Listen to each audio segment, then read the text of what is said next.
All right, here we go. We are back in the building. Welcome, y'all. It's Friday. We made it. We made it, everybody. Y'all know what to do. Drop a 1 in the chat if you can hear me. Drop a 1 in the chat if you can see me. We're about to get into it. Looking all crispy and clean on the screen. Let's go. Hopefully y'all are doing well on this Friday. I'm excited to see y'all. Welcome back to another YouTube live stream and another episode of the ClassE Morning Show. I'm your host, ClassE, at patreon.com/ClassEbeats. By the way, the link is in the description as well as in the pinned comment in the chat. We got a great show for y'all today. We're going to get back into the Donna Adelson trial. It's going to be a great time. We've got a lot to get into. We're going to hear some more phone calls. We're going to try and break down and figure out what was going on with Donna and Charlie and Katie. It was a mess. It was a mess. But before we get into it, I got to say what's up to the people, man. Tell everybody good morning. We've got my awesome, amazing Amy in here. Shout out to Amy, always holding it down. We've got Les Cleaver going crazy. Shout out to Les Cleaver, just saying with Alicia. We got Mary in here. Mr. Tesla's back in the building. Jay Buckmaster, Taco Tuesday, Slim Life. We've got Trisha's in here, Virginia Wiley's in the building, and so many other CPE, my guy, and Jay Money, the big dog, in the building. All right, if y'all haven't yet, please make sure you like the video on your way in. I don't ask for much on the show, but the one thing I do ask is that you all like the video. All right, likes are free. It helps the channel continue to grow. It lets the algorithm know that y'all are enjoying the show, and it shares the video and the channel with more people. All right, thank you to all 600 of you that have liked the video so far. Mayflowers, good morning. Appreciate y'all. Y'all help out so much. Also, if you're feeling extra specially generous, you can share the video as well. Click the share button. It's got an arrow pointing and curved to the right. You can click that and share the video out to Instagram, Facebook, wherever you want to. Your group chat, you can send it to the people over there and let them know where you're going to be hanging out this morning. All right. I'm actually going to go ahead and share it over on X as well, because I always forget to do it myself, which is why I remind y'all so much. All right. So we're going to head and share that out. Also, we'll be reading super chats as we go throughout the show. So thank you to everyone who goes the extra mile and supports by sending super chats. Les Cleaver in here, gifting the 5 memberships. Thank you, Les Cleaver. He also gifted another 5. Another one. Shout out to Les, man, showing major love this morning. If you got a membership from Les Cleaver, y'all do the right thing and make sure you say thank you. All right. Shout out to Les Cleaver for the support. And if you got a membership, make sure you check out the members only content. And also you get instant access to any videos that we drop here on the channel, so you don't want to miss out on that as well. Les Cleaver again in the building.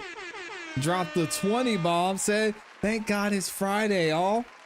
May God bless you daily. The best host and hostess you will ever find on YouTube is right here. Praise God. Amen. Show them love and support. Please click the like button when you come in. Best chat family ever is right here. Thank you, Les Cleaver, consistently showing up. This man has not missed a day, and they're making him take a day off, and he's mad about it. Les Cleaver is going to be in here all day. He's upset. He's got to be off work, but well-deserved, man. One of the hardest working dudes I know, always in here showing up and showing out. Thank you, Les Cleaver. CPE is in the building too. Just gifted 5 memberships.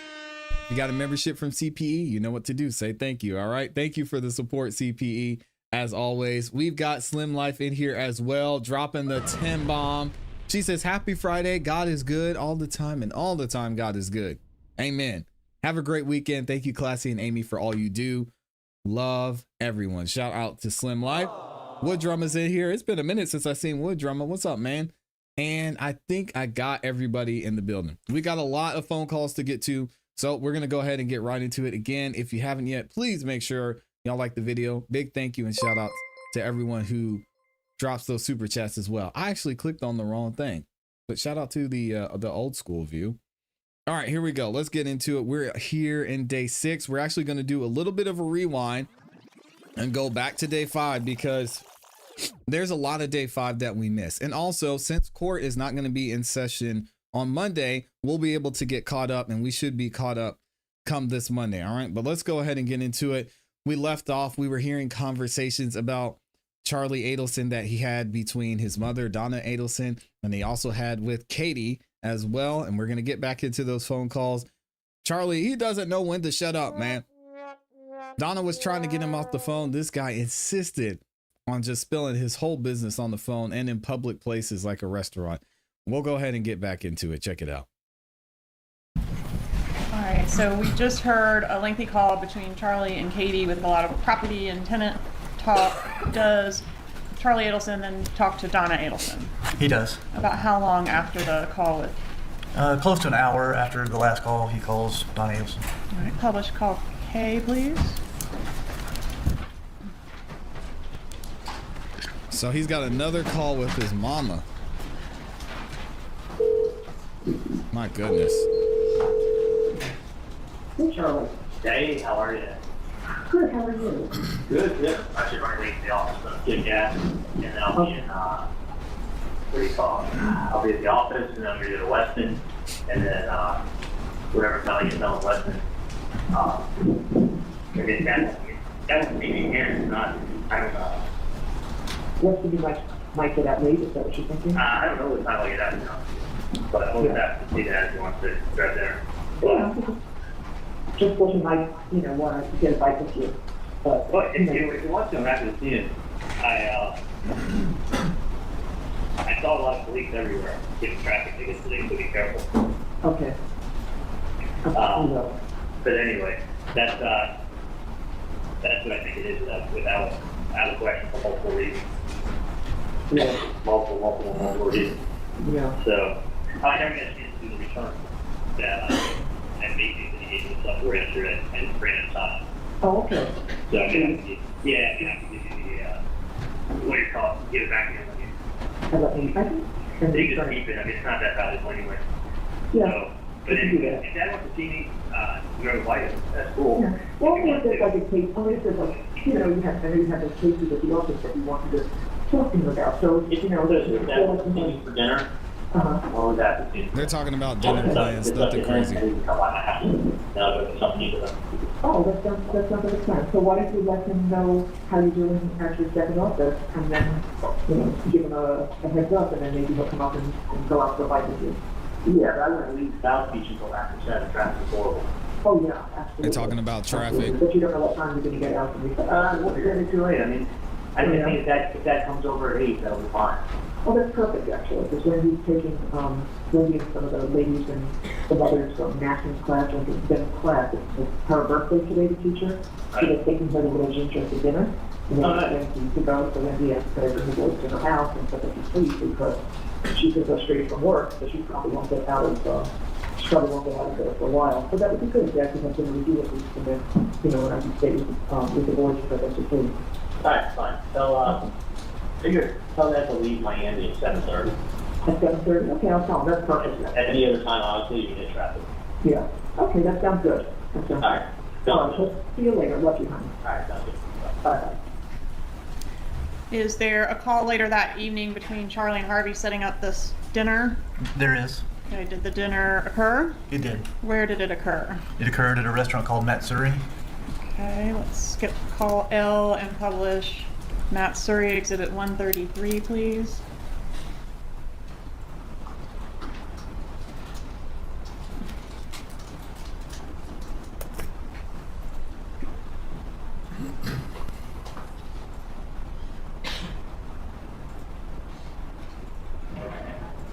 Not too much there. Yeah, you can say all you want. You can tell you see. That's it. Dang, Charlie was doing all this talking right next to people. You can see him there.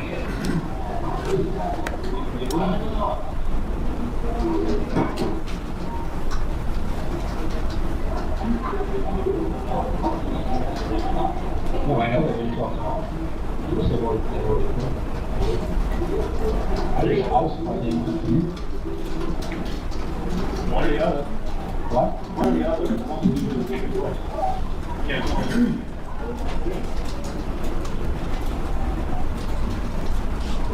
That's what Katie agreed with.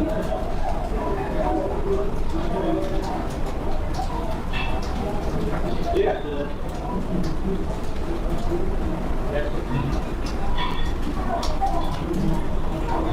Let's figure out. I think it's. Oh, yeah. Yeah.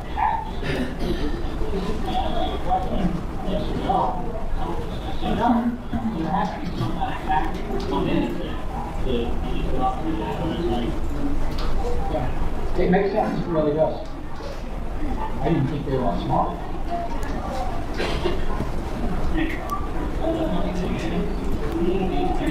It's hard to hear what he's saying without a transcript.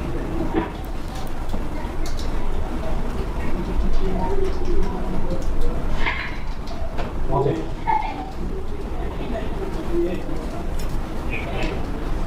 Yes, 50% people won't cooperate, like not. The attitude of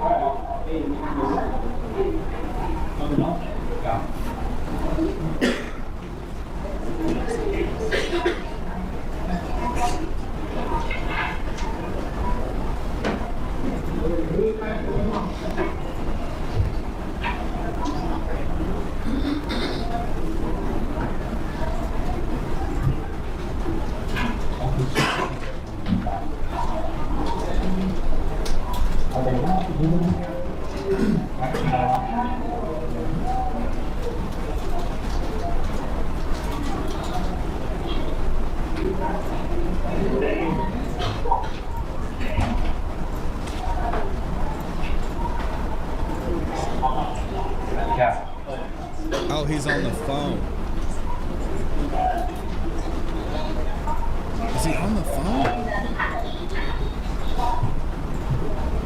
You can see Charlie's still wearing his scrubs too. Is there a call that occurs after this dinner meeting? Yes, ma'am, there is. Okay, is that the one we've labeled L.1? It is L.1, 1695. Okay. And what time of day was that call made? It was made at 8:26 p.m. on the 22nd. Publish L.1, please.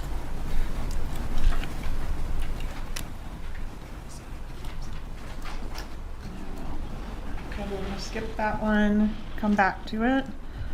Next, I think we have a bump letter. What is the bump letter? It was a letter that we had mailed to the Adelson residents at the Icon, purportedly from the undercover agent. Your Honor, we can't hear, especially you saying. You can speak up, sir, please. Sorry. It was a letter to the Adelsons that we sent to the Icon, purportedly from the undercover agent. Ooh. I can show you what's been marked as States 84. Recognize States 84. I do. How do you recognize it? This is the letter that we had sent, along with the envelope, to the Adelson residents. Move into evidence, States 84. Your objection. Okay. States 84 is a note. You next.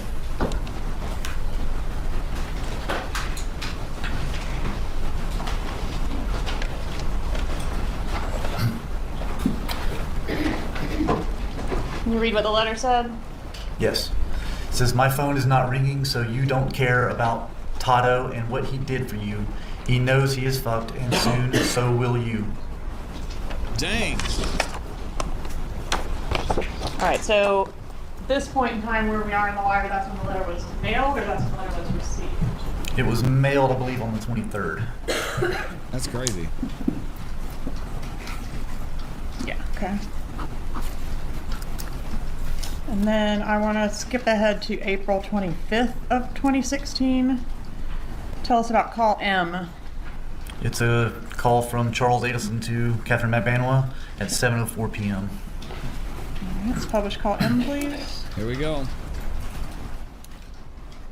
More insane phone calls. We're having a lot of phone calls today.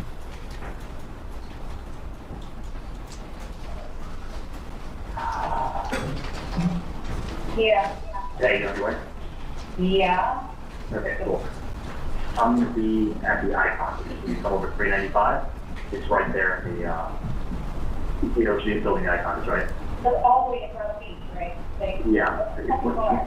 When you come over, like you said, I'm not there's 10. go a little bit more, so you have to go more anyway? I will. I'm standing outside talking to my parents about it. Huh? I just talked to my parents about my day. I'm standing up. No, I was talking to my parents about my day. Oh, okay. Well, So I that- just like I have to just like that out of my Yeah. house, like, I- you know, where- like worry about me every second, so. Of course, but I'd rather. Where are you now? Oh, good thing. Just do me this one favor. Just come down here. Okay, is everything okay?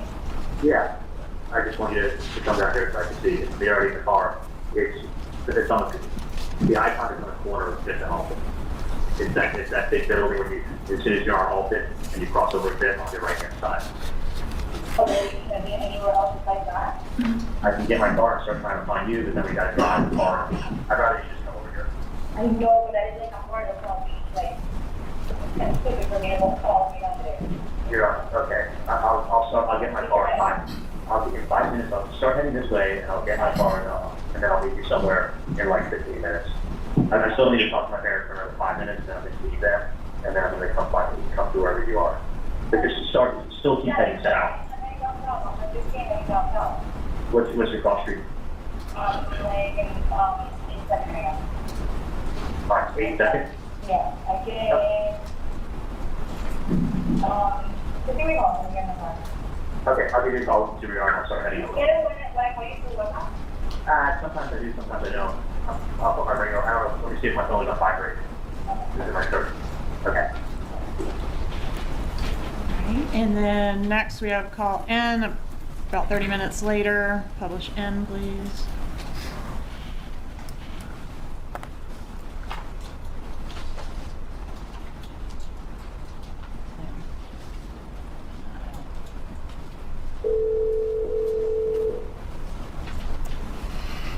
Okay.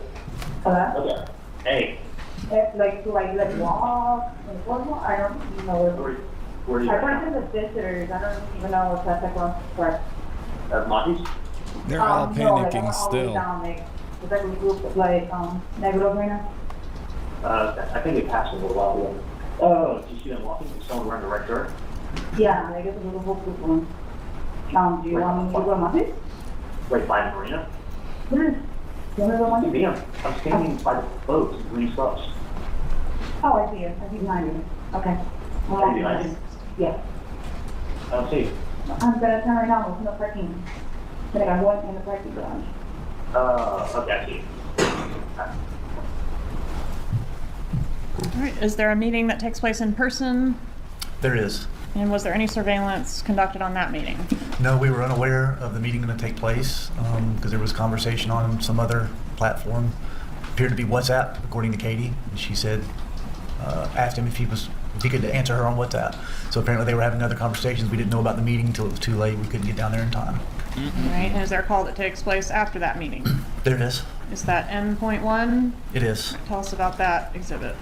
It's a call from Charlie to Donna Adelson, and it's at 10:48 p.m. So it's the night of I when he's still meeting cannot at Monty's believe they with, talked this much on the phone. with Catherine. It's after that meeting.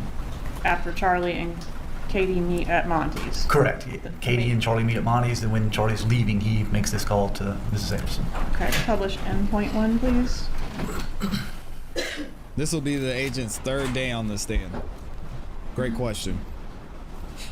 He's been on the stand for 3 days covering phone calls. This is crazy. Hey, Joe. Hey, how are you? Good, how you working? Good. Sorry, I just went for a walk. I'm here, walked around. So I'm just getting in my car now. Oh, okay. Are you still at Lenny's place? Yeah, she usually comes home with her but she went out looking, to get insurance with the neighbor of hers has been asking for. She went to get a drink with the neighbor. So you're walking from. Yeah, I'm not at valet right now. Charlie's at the valet. Yeah, I come from like. Yeah. Okay. Can you That talk, icon. or- Yeah, if you want, I can probably drive by Lenny's place while you come down. Yeah, drive on with your place and Dad will go downstairs. And, you'll meet him at the gate. Hold on a second. Okay.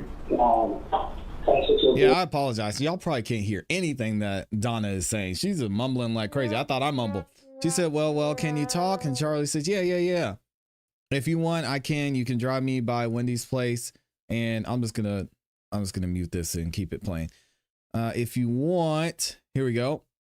You can meet to drive by Wendy's place, and one of y'all come down. I guess y'all, he meant to say. Donna says, yeah, drive by Wendy's place, and Dad will go downstairs and meet you. Charlie says, all right, I'll drive by. Donna says, you'll meet him at the gate. He says, hold on a second. How you doing? And he's talking to somebody else. Charlie says, okay, blah, blah. Donna says, you'll meet Dad at the gate downstairs, the entry gate. And Charlie says, no. He'll go downstairs and he'll wait by the gate. Charlie says, by the front gate. Donna says, yeah. So instead of pulling to the gate, make a U-turn and okay. Nothing too crazy here. You want me to go down? Yeah, you could come down. Okay, Harvey's talking to Donna. Then I just went down to say hello. Oh, okay. Yeah, okay. Says Donna. Yeah. And also, Harvey, you'll meet me by our car. You'll just call me and tell me that you're coming down and Wendy's comes along. So, this must be when they were going to dinner, to the celebration dinner. Harvey's asking if Donna has the keys. He says, yes, I got them. Okay. Nothing too crazy there. All right, and shortly after this call, we have one involving June Mchinda. Is that right? That's correct. Okay. Publish N.2, please. Sure, we didn't go away. How are you, honey? I'm sorry, how are you? Oh, I'm good. I'm sorry. We're keeping him way too long. I promised I will send him home at 1:30. It's fine, I'll just talk to him later. Okay, hold on 1 second. I'm sorry. I tried calling you like 10 minutes ago. No, it's fine, I'll talk to you later, you know? I really am going to call you again in 10 minutes. It's okay. I got a bunch of things in the office going on. I'm trying to sort out. It just became a bigger deal than I thought it would. Keep your phone with you, okay? Just call you anytime later, okay? All right. Keep your ringer on. So I want to jump to the next day, April 26, 2016. Call O, please. We're going back to Garcia and Magbanua here. That's correct. The last call was at 11 o'clock at night. This call is at 9:48 a.m. the next day. Publish O, please.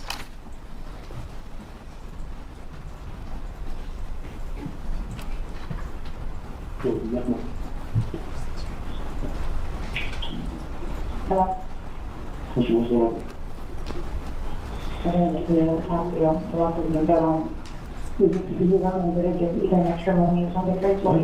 course, just don't worry about them, they're fine. You got more than you got everything you should do. Alright, Okay? push me to hospital. Okay? That sounds personal right now, what you need to talk to me about.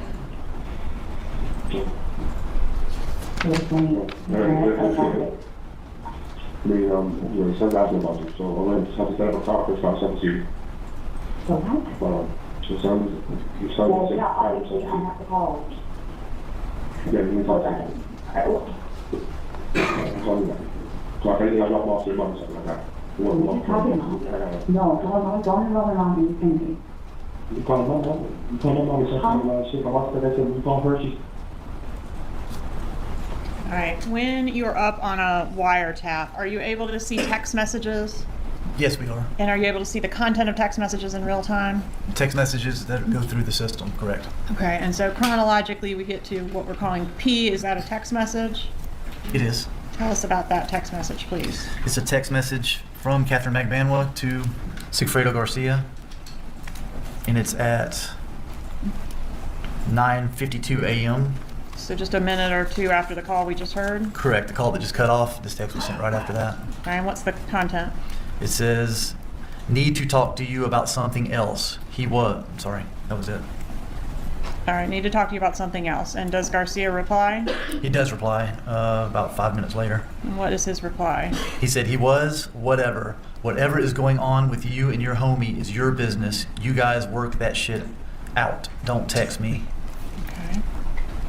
And circling back to that bump letter that was sent on April 23rd to the Icon, did the bump letter arrive around this time as evidenced by the calls we're about to hear? That's correct. Okay, and in the bump letter, Tato is mentioned, I think in the original bump, Tato was mentioned. Who is Tato? Tato is Luis Rivera. Okay. All right, publish call R, please. Sig Garcia, Luis Rivera. I keep getting them mixed up. This is Donna and Charlie Good again. morning. Hey, how are you? Good, how are you? Good. Yeah, what's going on? Not a whole lot. Picking up some things in the house. I was, Vicki sent me the hours, so I'm working on everybody's salaries for tomorrow. Other than that, everything was good. Everybody's feeling good.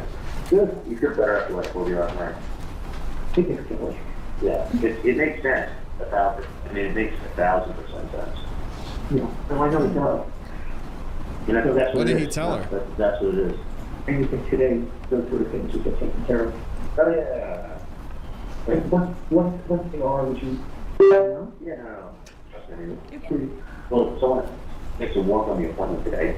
Right, set it up. So it appears that Donna and Charlie had a conversation the night before this phone call took place, and he asked Donna if she feels better about the conversation that they had. Donna says, yes, I feel better. And then she also says something interesting here. She says, and you think those sort of things would get taken care of. Not sure what she meant by that, but Charlie says, oh yeah. And she says, once they are, would you let me know? He said, yeah, no, trust me. Once they are, would you know? Yeah, no. What things is she talking Well, about? someone makes a work on the appointment today. Right, set it up. It's not like it's not like at 9 a.m. It's like, I got a doctor's call. Yeah. No, I can't call the patient. So anyway, Yeah. But this, can I tell you something more? I think about it too. When someone writes, you don't care, you know what that sounds like? A girl. Yeah, because that's good. You don't care. Yeah. That's exactly how they sound. You don't care. Well, I've never met the person, so I don't care about people I've never met. Now, have you ever gotten a note from a girl or a girl saying to you, you don't care? That's the first thing they say. That's the first thing they say. You don't care. Well, guess what? I don't care about anyone I've never met. Yeah. I don't care about someone I've never So met. I don't know what's that's what talking it about. was, and that's why you had it was like a mediation where someone comes in and they're like, well, I'm just doing my job. And that explains it all. I think so too. Yeah. I think so too. So that's They want the same person. right. Without a doubt. It's not, I mean, listen, I actually do know how things are done, and that was the same thing that I said, it's not done yet. Right. No, that's what you explained. It's 48 hours. Yeah. Just enough time. And let me take this call. Go. Okay. Love it. Publish call S, please.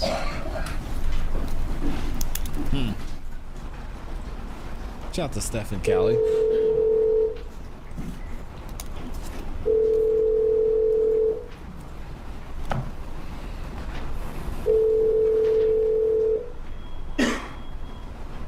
Okay, honey. Hey, yeah, I just sent you the picture. I cool exactly.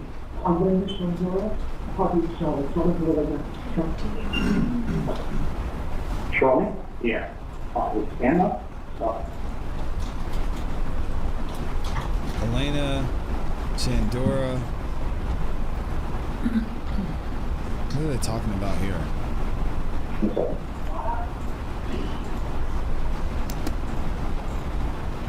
Hey, honey. Hey. Hi. Quick question. Did you ever check that phone number I gave you last night? Yeah, everything's fine. Just adapted the day off. Dad did not feel well actually. He didn't go to bed until 5:30 in the morning. So at gone to bed at 5:30. I got up actually at 6:30. And he said, well, look at me and said, I said, no problem. And I told the girl that he didn't feel well. His patients are all being seen Wednesday and Thursday. And Hang on a second. Hang on a second. sure. Okay. Okay, can you take an x-ray for me? Okay, I'll be there in 1 minute. Sorry, yeah. So that was, he could not remember and I said, he didn't go to sleep. And Yeah, no, it's... he's actually conscious. Playing a murder in the dentist office. Did you tell what I told you yesterday? I mean, it's not... 100%. I mean, is he agreeing? Does he agree with what I said? I mean, it's not... What did Yeah, you it sounds say? like it would be fun. It should come off 1,000%. I know, Yeah. I know what you worry about is when you don't know. Right. You do No, no, but it sounds like this company usually fixes those bridges pretty quickly, so they should be. Not looking at it. Stop it, fucking nonsense, because I really don't want to come down there anymore. I need to distance myself from it. I mean, Okay. just hear me out and listen to me. Right?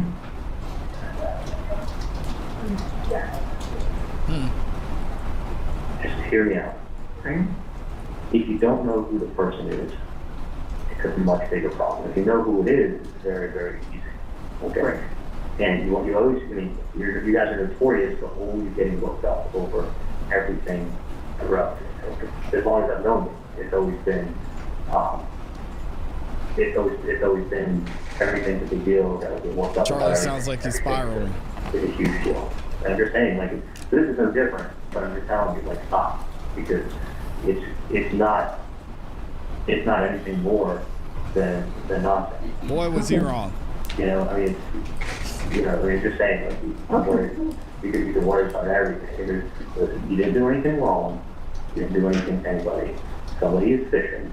Let them fish. They know too that you don't have nothing to do with anything. So it's not like, it's like you going to my next door neighbor and saying, hey, I know you're, whatever. Like, okay, they look at me like I have 3 heads. I mean, that's pretty much the impression and that's the appropriate impression is just still talking about something you don't know what they're talking about. You go, I don't know what you're talking about. So somebody has somebody to talk to and you don't know what they're talking about, like basically you get lost. And that's true. You don't know. You don't know, you don't know. You don't know something, you don't know something like this. There's not much you can do He's to help that basically saying, person out. Mom, you don't know anything, so But just relax. It's not like you do know that person, and you're not helping them. You don't know somebody, you don't know somebody. So, it's like somebody talk to me about someone I don't know. I said, I don't know who you're talking about, and I don't know. Sorry. Like, I mean, it's understanding. You get worked up.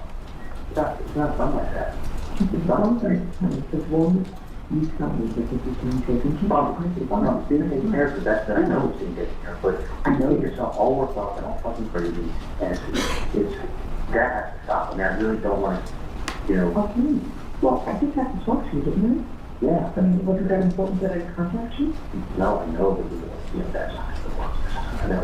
No, he said he was, but after we spoke last night, and then he was going to quit. So that was the problem. Well, the thing is, you get yourself all worked up. I know. And it's always, understand it's always, you get a little better time, but understand it's always, all worked up. And it's, I'm trying. I know what's not good.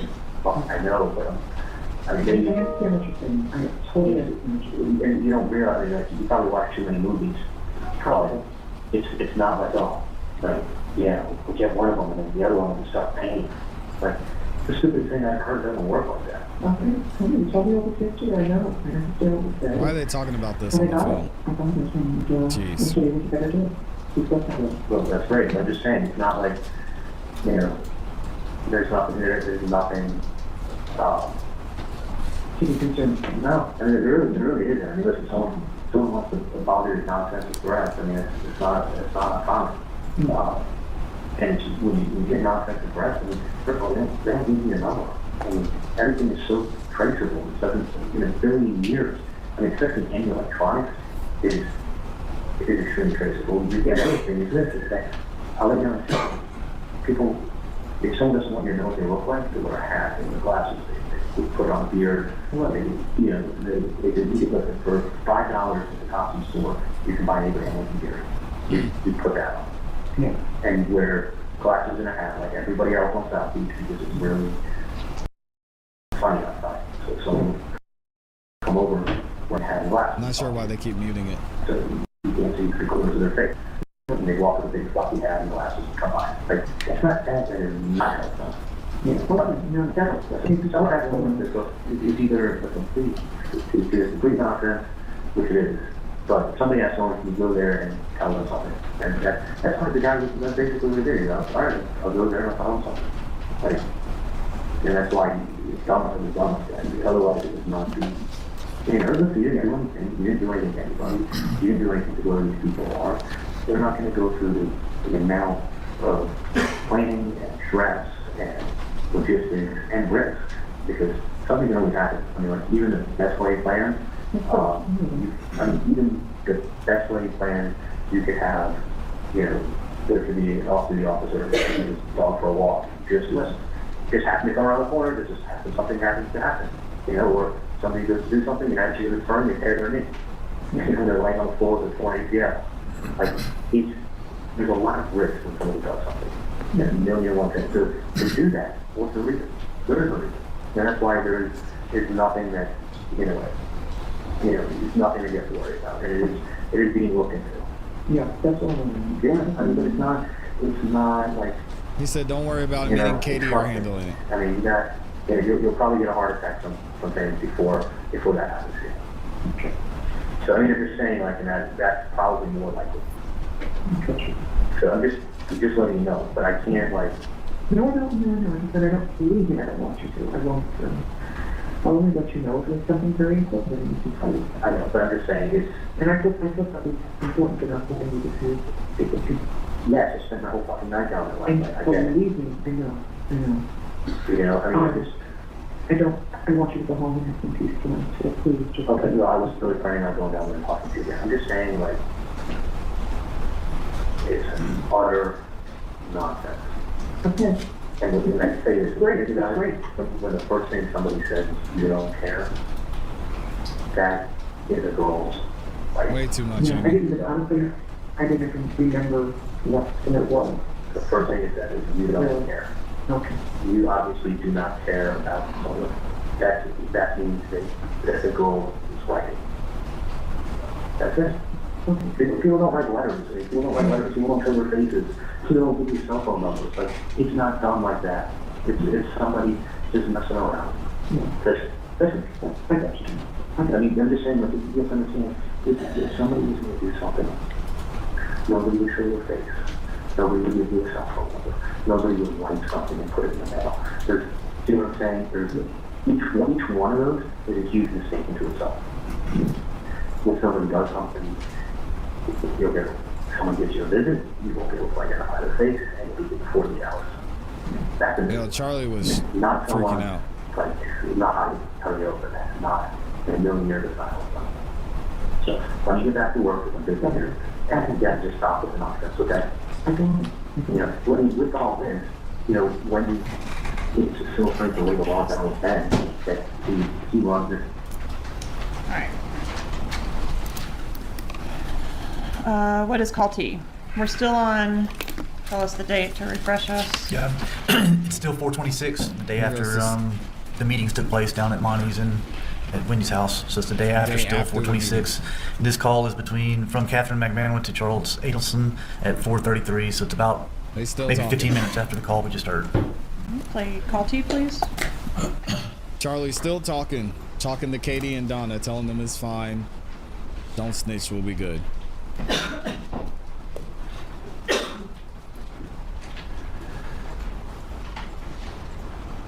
Hello? Hey. Hey, what's going on? Well, I don't know what the fuck, for some reason, I know you were telling me something about the client, but I got mixed up with the number.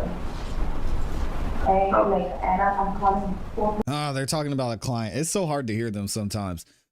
She says, well, I don't know what the F. Like, for some reason, I know you were, like, telling me something about for the client, but I got it mixed up with the number. And Charlie says, oh, she says, and I'm calling both numbers and nobody is picking up. So I need to figure out because something, or else I could set up and, with the realtor to show the property. Again, this all seems like coded language. Number, but nobody's picking up, so I need to figure out because, or else I can set up, with the realtor to show the property. Fuck, it sounds like a really good client. If they're gonna rent the place. I actually have the number at home. Okay, but how do you know, I need it, that. Well, I can... Fuck, I wish I was... She said it's okay, because I tried to, remember it, and I just couldn't, and I've been calling so many people today, so it's late. I'm gonna be home in probably 2 hours and I can get you the number then. Hopefully they haven't looked at other properties yet. Yeah. Yeah, There's no way around using this number phone let me, before I get out of work. well, let me do this. Let me see if I can get the number. I got the number at home in my desk, Okay. but let me see if the number may be some other place, okay? Okay. All right, I'll call you right back. Alright. Okay, next call, Charlie to defendant. That's correct. Okay, call you, please. Still going, still talking. This is Charlie to Donna.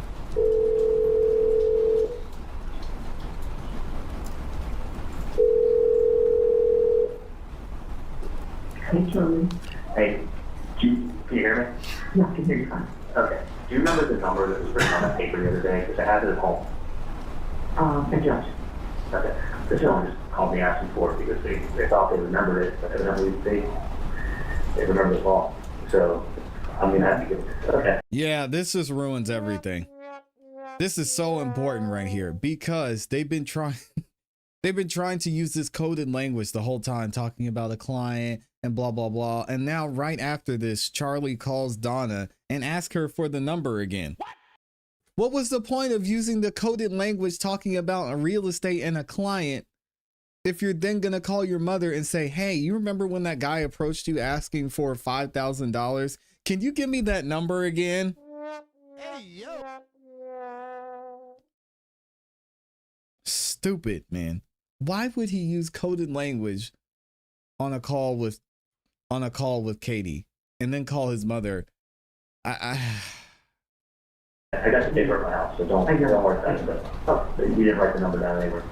No, I gave you, I was trying not to be on the I know that, but you maybe didn't So number down. stupid. Just they're calling me out for the number, and I had to take work at my house. Okay. Thanks. I'll get it done in a few hours. Okay. Yeah, bye. Yeah. Stupid, stupid, stupid. Okay, next call V, please.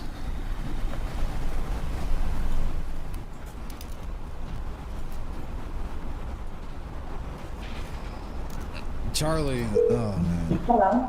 Hey, okay. I just called it. They don't have the number either. It's Apple, and I'm not gonna be able to give it to you until I get home. It's always the combination to like set up like what we can go try to get the agent which for sure that's why. I know, that's why I was like, take it, write the number down. I know, but it's like I'm so good at like memorizing shit, you know, like I do this all day. Like I have like 1,000 numbers on my phone now, and then now when somebody calls me back, I don't remember who it is, because I might read every person's number. I know.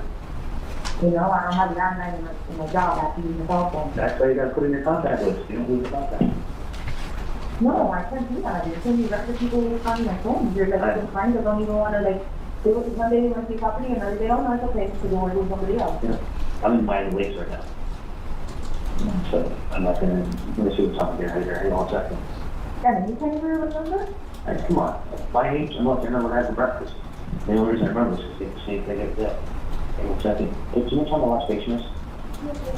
That on cover? I'm done. What is someone coming? Wait, that guy that came from the other office? Someone done.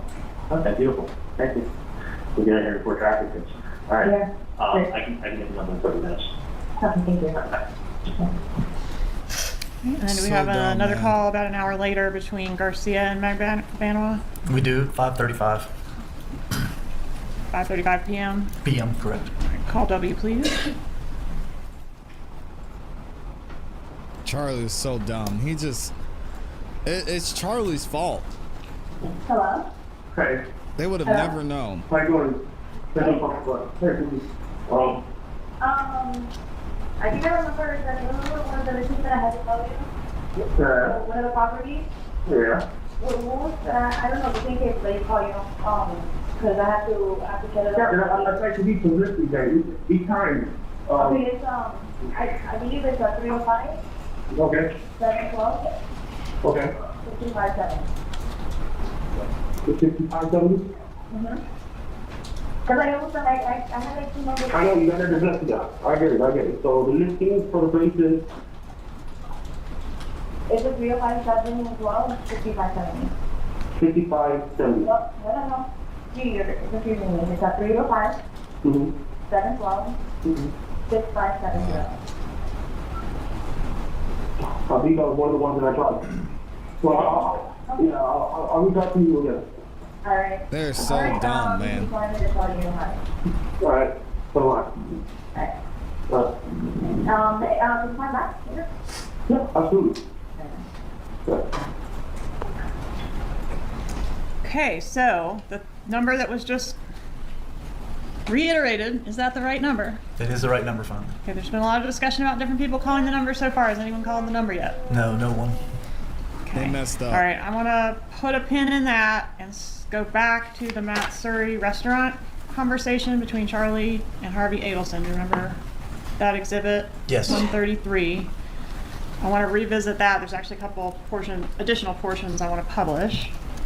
So I'll ask to do that at this time.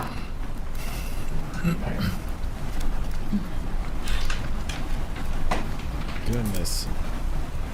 Like they didn't even know what.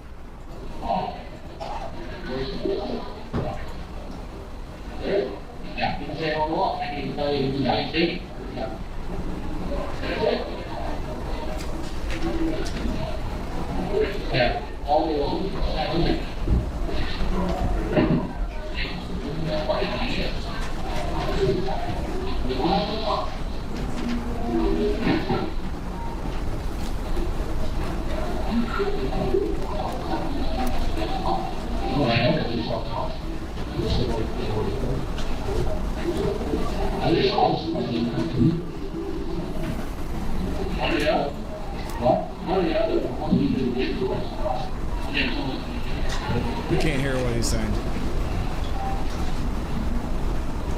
That's what David agreed.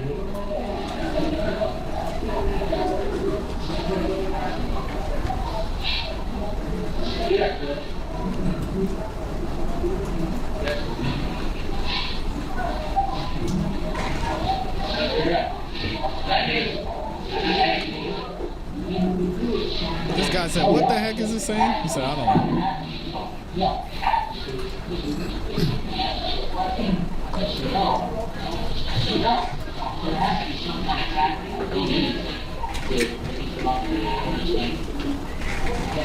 It makes sense, it really does. I didn't think they were that smart.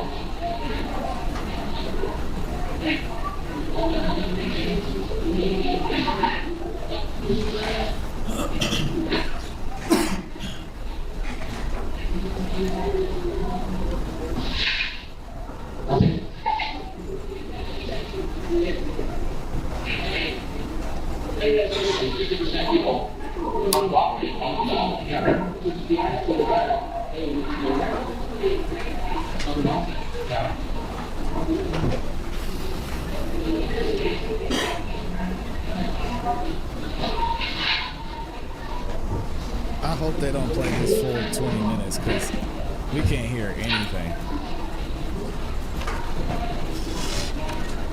I don't even know what this is.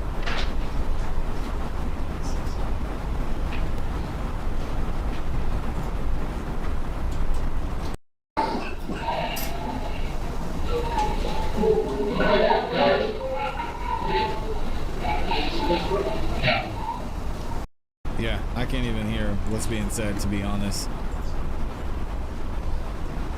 I doubt the jury can too, and I have good ears.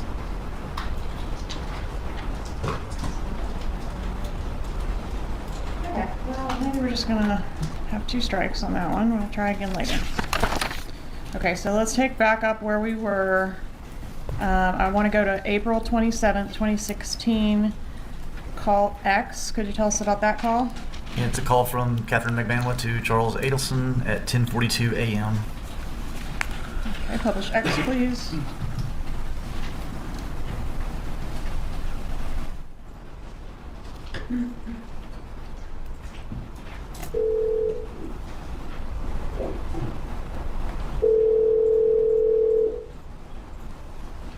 Hey, You spoke to my secretary? yes, I did. So she picks up the phone. She sounds, first of all, she sounds exactly like the phone. She's not with me? What's that? She's not with me? Hey, look, for a second, she picked up the phone because she's in the bathroom. And I thought that was like some kind of code for something or other. She's like, she's in the bathroom. And I'm like, is she in the fluid or is she in the bathroom? I'm like, that's like fish. Like, what's she trying to tell me? Does she float? I'm thinking like, can she just, I was like asking her, has she flushed? Or is she still floating? I want to flush. You might go to the whole bathroom, dude. I want to flush. Yeah, she wasn't flushed. Okay. So I'm fucking I was thinking, I thought this was like code. I'm like, hey, is she flushed or is she in the bathroom? Oh my God, it's too funny. Oh, and then I'm like, I'm not really like that. But Stop, man, I really get it now. I made it clear I want the problem flushed. Oh, yeah. Alright. So hey, are you going to the Key this weekend? I think so,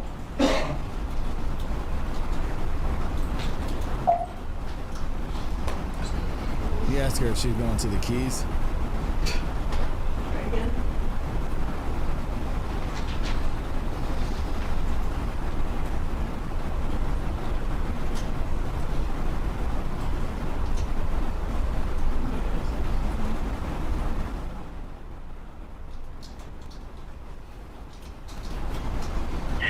Alright. So hey, are you going to the Key this weekend? I think so, Yes, if you were, I was just telling you to come by on tomorrow. And I'll say you could to my garage and I'll do something for you. I was going to leave a Q-Con. I was going to leave a gift card and with the tree. What's that? Well, it's a gift card that you could use in any hotel. Oh, cool. So I was kind of thinking, if you did want to go away for the weekend, it would be nice to have a gift card and a little tree plant at your house. Online? Yeah, that's if you're going to go away and like, just take a deep breath, enjoy the But I have to breath take a there. deep breath every day. So I think mom needs vacation with daddy. So why don't you guys Oh, go on vacation, leave the fucking kids at home, smoke a big fat fucking joint, and have a cocktail. Call it a day. Don't wake up in this position. I just think you know, what are you doing? What's that? He was trying to flee the country. No. Sounds like it. No, I'm talking driving 14 Lucy today. That's a long drive. But it's far, it's far from taking How out. many do you take? Feeling like 80 something non-stop, it's an hour and a half. Wow.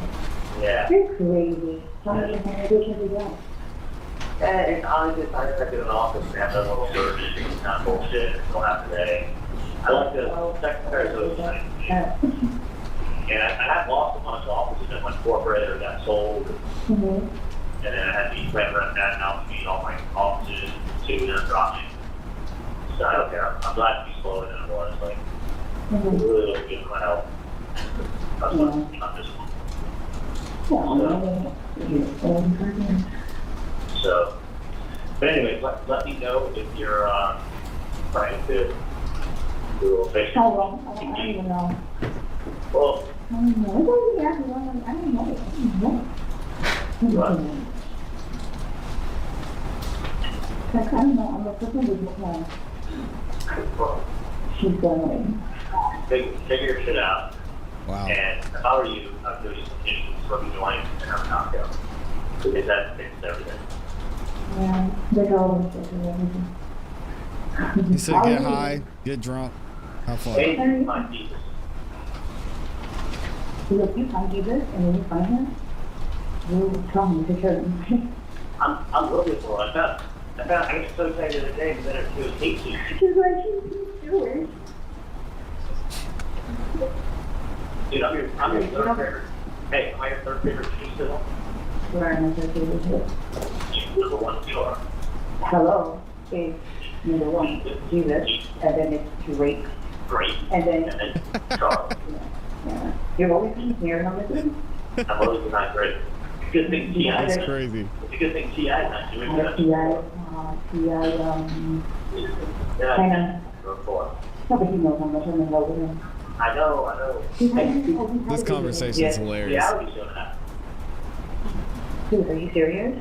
Yeah, He's She been said at that show Charlie's for years. her third favorite What's Jew. wrong with you? I just saw it. Jesus, Drake, and then Charlie. You don't want to watch BBC over there? You know BBC for? I don't know, man. You know, watch something. You see this. I look for him. Very good with them. And oh, lemonade. Google it. Beyonce, lemonade. Google, yeah. Beyonce, yeah, I saw it. Oh, I got hot sauce in my bag. You got hot sauce in your bag? Yep. Oh, no. No, I think we'll just go on this side. Okay, stop. These two pretty friendly with each other on the wire. Yes, they are. In this particular call, does Charlie offer a gift to Magbanua and Garcia? He does. Okay, and is that the only instance of that on the wire? No, there were several. I'll play call Y, please. That's funny.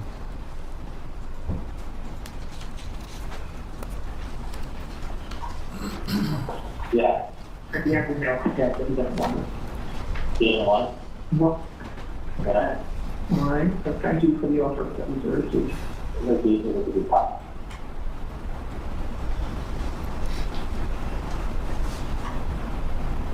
I don't use it, but. Oh, I think it just doesn't feel like going. Sure. Yeah. Is you still upset about everything, or Yeah, not having the best day. did something else happen? No. No. So, just understand and, maybe another time, just not right now. Alright, no. Okay, but thank you, Susan. Literally, everything else is being taken care of. Great. Everything's taken care Just of. so you know, they actually called the person. And nobody Appreciate picked your up. voice of reason. Really? Yeah. Yeah, really, that No, well, that doesn't matter. I mean, it's probably nothing, so voicemail. But no one picked up the car from I wouldn't worry at, I would not worry at all. I'd worry about other things. That's, you gotta find something new to worry about. No, I don't want to believe me. I don't No. No, I do not have to worry. Don't need to say it. You have to find something new to worry about. Yeah, thank you. I know you can do it with your free time. Yeah. But, All my free time. no. It's Donna and You Charlie. never, let me just tell you something. You never let yourself have free time. You No, that's true. always be like, oh, I gotta do this, and then I gotta do that, and that's it, I got this. And I got laundry to do, and then I gotta go to Publix. Actually, I had to run this morning because it's administrative professionals day, which I didn't realize until the last minute. I had to go run out and policy for Erica, so. And then I got a big Shalazian on my eye last night, so I'm going to run to CVS and go get drops, and I've been patient. You always, I mean, I'm telling you. I'm really trying not to try, just so you know. I'm really trying not to. But I'm just saying, like, you know, I mean, you're like, ask me how many times I went down to the hot tub since you were there. That's your fault. No one else is. Not because I know. You know that. I mean, I'm just saying, like, you know, you gotta find something else to get this to me. We've all supposed to enjoy every day. We enjoy all. Trust me when I tell you, it is, you've done nothing wrong, and it's because of that, you have nothing, literally nothing to worry about. Someone's fishing, and someone's on. Jesus and Drake, that's still a pretty good list, though. But Not gonna that will never amount to, that will never amount to anything. So something's trying to throw something, you know, throw a fishing line out there. So take throw a fishing line out there and see if they can catch something. And that's, and I understand why they're doing it. I understand what they're trying to do. But that doesn't make it right. But they're, the funny thing is, they really don't. They're just fishing is all that's going on. And I wouldn't worry about it at all.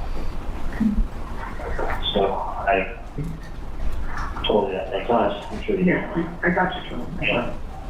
You know, it's not gonna change. Hey, how are you? Good. You need to run this room and then back to me. I need to make sure I get this back there. You know, but yeah, I would not. I mean, I know it's easier for me to say than to do it, but I would not sit around and, like, you know, drive yourself to the point where you get sick because of that. I mean, it's just, you know what I mean? Like you said, you know. I do. And it's like, I do. I went, the person I came to is relaying a message. And then some dumb idiot wants to go ahead and they want to follow up with a letter. Like, and the truth is that the number was called, they didn't pick up. And then she tried calling at 786. So here he's saying she called the number. She being Catherine Magbanua. Did Magbanua call the number? No, she didn't. And they're saying, well, the number was called, but nobody picked up. Would the FBI have seen if that was the case? We would have. And that didn't happen. It did not happen. So Garcia said he called the number. Katie's saying she called the number. Charlie's telling Donna that Katie called the number, but nobody called the number. That's correct. All right, let's go the next day, April 28th, 2016. Do we attempt another bump? We did. And what is this one? We had the undercover call the Adelson Institute and asked for Mrs. Donna Adelson. All right, and what time of day was that? It was 9:22 a.m. on the 28th. Publish that call at this time, Judge. It's State's Exhibit 117. Please proceed. This should be the first call on that exhibit.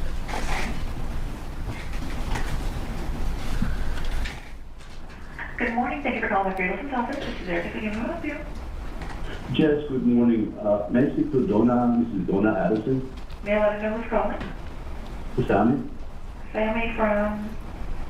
I met her last week and I gave her some paperwork. And they lying too. You met her last week and you gave her some paperwork regarding... She knows what it's about. It's important paperwork. Oh, okay. Woo, I bet, man, when Donna found out they called to the Adelson Institute asking for her about the paper, man, I'm sure she called Charlie right after this too. Dang. Your name is Sammy? Yes. Do you have another phone number you can be reached? My number is 305-712-6570.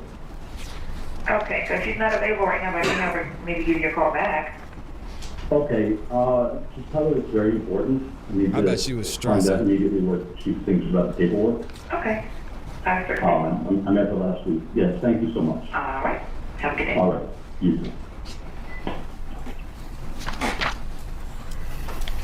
A moment to confer, Judge. Go ahead.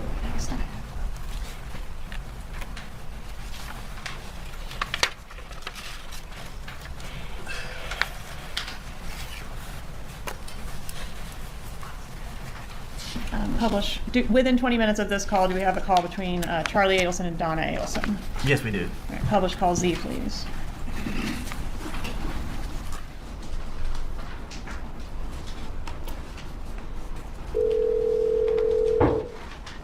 We got another phone call.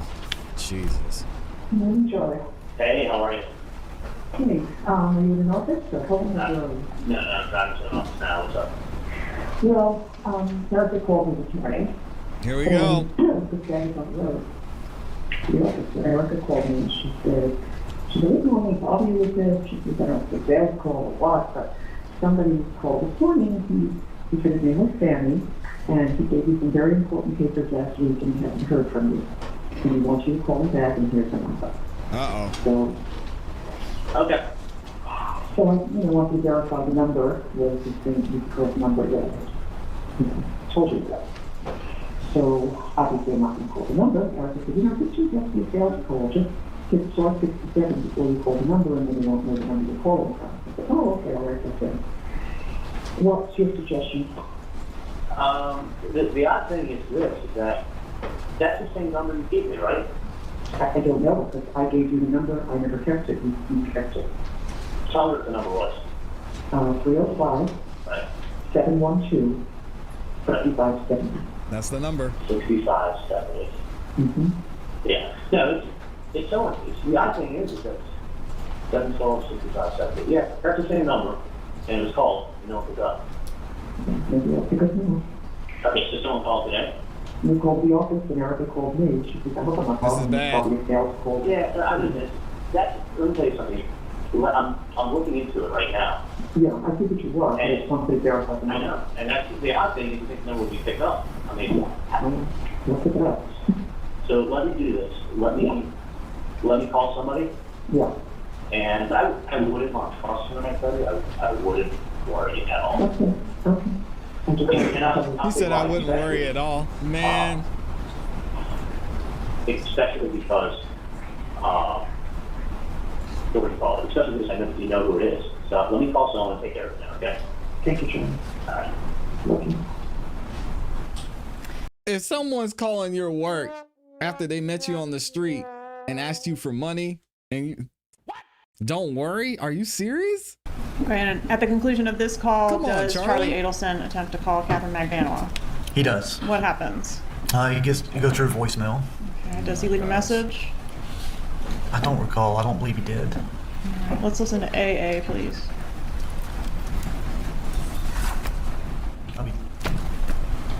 Sorry. Wow.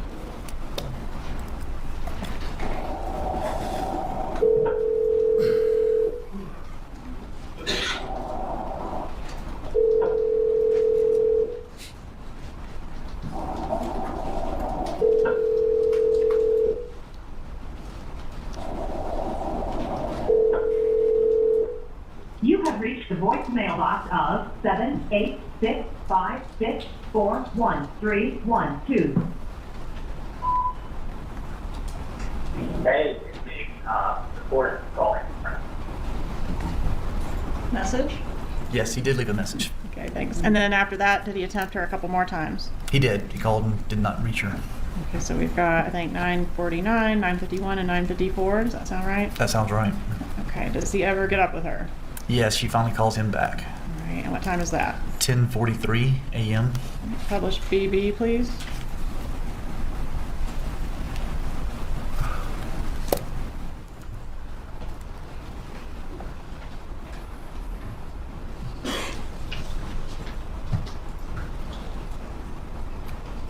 Pause it for a minute.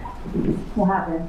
Judge, this call is 7 minutes in duration. Would you like to break for lunch after the playing of this particular call? I'm sure the jurors will agree with Very sure they would as well. After you finish this. All right, let's play BB then. Somebody called my dad's office saying looking for him. Saying that they dropped off some paperwork student. There was a phone number on it, and actually the person left a message with Erica. And Erica called my mom because she's like, yeah, normally I wouldn't call you up, but at that time she got a phone call. I was like, yeah. What's the phone number that they're calling from, though? I can ask Erica, but Erica said, yeah, I didn't understand me. Called the office this morning saying that I left some paperwork with Dr. Adelson last week, and I left a number on there, and he needs to call me at that number. No, somebody's like talking to police in the room and shit. Well, this is the third. This is the third. Call the number. Call the number. They don't want to call back on the phone. I mean, it's someone who wants to be called back. Let's put that. Do you still have the number? Yeah, well, I can that number, then we can know. Well, That's not a working number. It's an email number. there's no response to like, I'm just asking you to find out who the fuck it is. They don't know who it is because it's the poll code. Off of the thing, off of the number, off of the freaking caller ID. At the office? Yeah, obviously. Because this is like a fucking bullshit game. Well, they're not coming out on foot. They're not writing letters, and they're not calling the office because they have nothing better to do. Well, I don't know what to tell you because I called that number myself. Okay, well, let's call that number again to find out what the fuck's going on. And what was it picked up? And you didn't find another number and left a message. Okay, well, I'm trying to get whoever's surrounding your family and helping you guys out. And trying to help you guys out, but it's like if they don't pick up, like what the fuck? I It's like it's a understand. fucking joke. I understand that they fucking called this morning and they're waiting for the phone call. Yeah, this is bad. They're spiraling. Yeah, They're out of three control. times. Get the number or whatever that is that's calling you or 305 or whatever it is. 792 You have the number. Exactly. That number is obviously it's like a non-working number. Okay, can you find out? Right. Okay, and then it's like what else? I don't fucking understand. It's either somebody's pulling your phone, somebody is just harassing you, or somebody's trying to get something out of you. Okay. Find out who the Katie fuck said, it is. I'm not You helping give you me a no phone more. call from the FBI. I'm telling you. Well, I'm telling you, and then when they do catch the person, they're going to be asking them lots of questions about who Katie is. We already spoke about this. It's like not even like a fucking joke anymore. Because It's not a fucking obviously, joke, it's like Katie. somebody's It's not. harassing you guys, somebody's harassing and everything, and it's Okay, like, see, Katie, take it through. Find out who the fuck it is. That's all I'm asking. no, I'm not treating my fucking cell phone because it's fucking bullshit and fucking somebody trying to fucking pinpoint some bullshit. Like it's getting aggravating. Yeah, She's yeah, not it is. happy. All I'm saying is find out who the fuck it is and tell them to stop playing the games. I don't know who you have to talk to, but it needs to be missing the ball. No, but I'm gonna handle this shit myself, bro. Because this is some fucking bullshit. I'm gonna handle She's it my pissed. fucking self.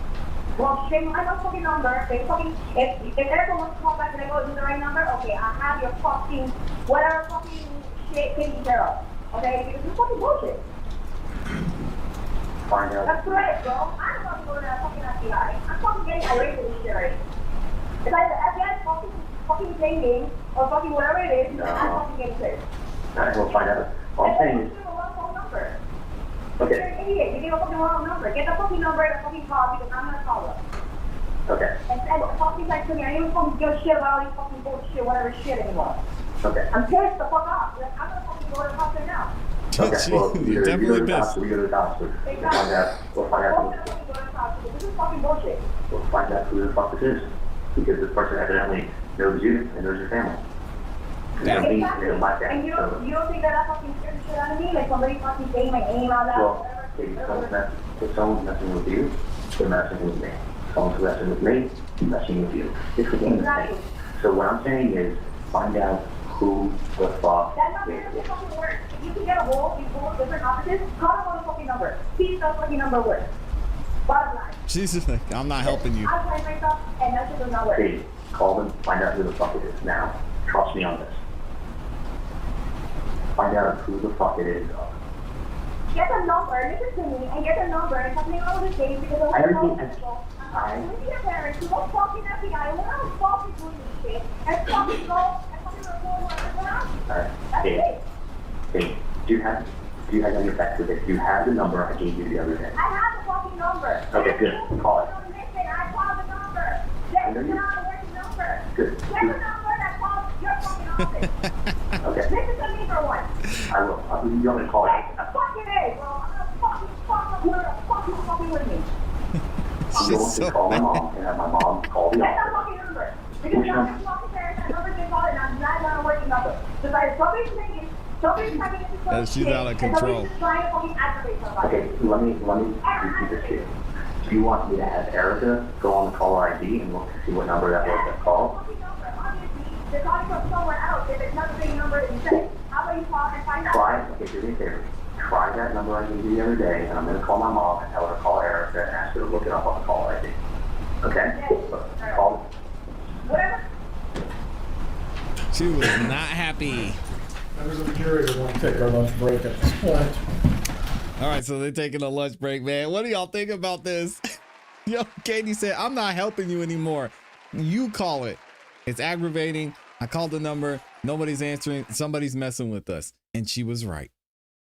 She was 1000% right. They should have left it alone, never had phone calls about it, and just sat there. But when you're guilty, obviously you're going to feel like you need to do something because you got something to hide. Not great, man. Let me know what y'all think about this in the comments in the chat. Let's skip through this lunch break. How y'all holding up over there? We got over 2,000 of you in the building listening to this BS. Oh my gosh, man. They had a lengthy lunch break. Man, they were at lunch forever. Let's go ahead and get back into the court proceedings. Thank you again to everyone that's in here. Shout out to all 600 plus of you that liked the video. If you haven't liked the video yet, y'all please take a second and like the video. It's free. It helps us to continue to grow. I think I saw a couple super chats in there as well. Shout out to the gang. We had, here we go. Shout out to CPE in the building. What does he say? May the peace and blessing of today wash away the worries of yesterday. It's a new day to embrace happiness and positivity. Wishing you a joyful and blessed Friday. Thank you so much, CPE. Appreciate you always showing up and supporting and giving that great word as well. We've got my awesome, amazing Amy in here dropping 5 memberships. Y'all know what to do. If you got a membership from Amy, make sure you say thank you. Make sure you show her some love and appreciation. Check out the members only content and you'll see your name highlighted in that beautiful green in the chat as well. Thank you, Amy, for the love. I appreciate you. We also got Stephen Cowley in here. Says with the 20 bomb going to work. Have a great 3-day weekend, everyone. Thank you, ClassE and Amy. Thank you for the major sponsorship as well. And then Slim Life in here says, do we know what ultimately led law enforcement to them? Yes, the entire investigation. Like, that is why we're here. Everything that led up to this. So if you're asking what initially led law enforcement to them, well, that would be the murder of Danny. The murder of Danny. They started to look into it. They started to investigate. Then that led them down the path. They saw the car. Then they traced back. They say, okay, this is where the car was. Then they pinpointed the time of the crime. And they say, okay, let's see traffic lights here. They were able to see that. Let's figure out the car. We've got the license plate. We know who rented the car. And they were cooked. It is that simple. These guys were so sloppy, so stupid, and it was pretty easy. Then once they found these guys, they got them. They started asking them questions. They learned who they were connected to and said, interesting. Not only is Sig, the guy who pulled the trigger, connected to Katie, but Katie's connected to and dated Charlie. Dumb. Let's go back and get into it post lunch. And we'll have to hear the rest of these phone calls to see if Charlie just gives up even more information about Donna. Sir, you remain under oath. Yes, it's embarrassing. Your name's up. Thank you, Judge. According to my list, we're on CC. Is that what you show as well? Yes, ma'am. Okay, so can you set up CC for us? The call we just heard, we had, I don't know, it appeared the FBI made Katie mad. Yes. Remember that call? Yes, that one was Katie and Charlie talking. He said it appears the FBI made Katie mad. And That's an Charlie was understatement. supposed to go back to Donna to find out if the number was on the device at the office. Correct, if the caller ID showed up and what it read. So CC is on the same day, Charlie to Donna at 10:50, which is about just a couple minutes after, a minute or two after the last call. All right, let's publish CC, please.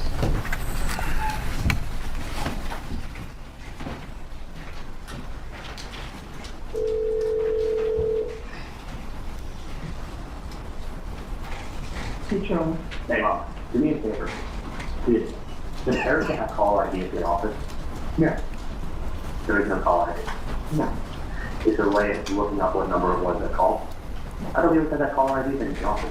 He did, and it stopped working, so he just stopped it. It was not working properly. Okay, if that number was a non-working number, I'm gonna have someone try and call it again and find out maybe it's working now, okay? Yeah, okay. All right, I'll call you as soon as I get something. Thank you, Charlie. I'll call you within a minute, okay? Okay. Okay, I'm sorry, DD, please.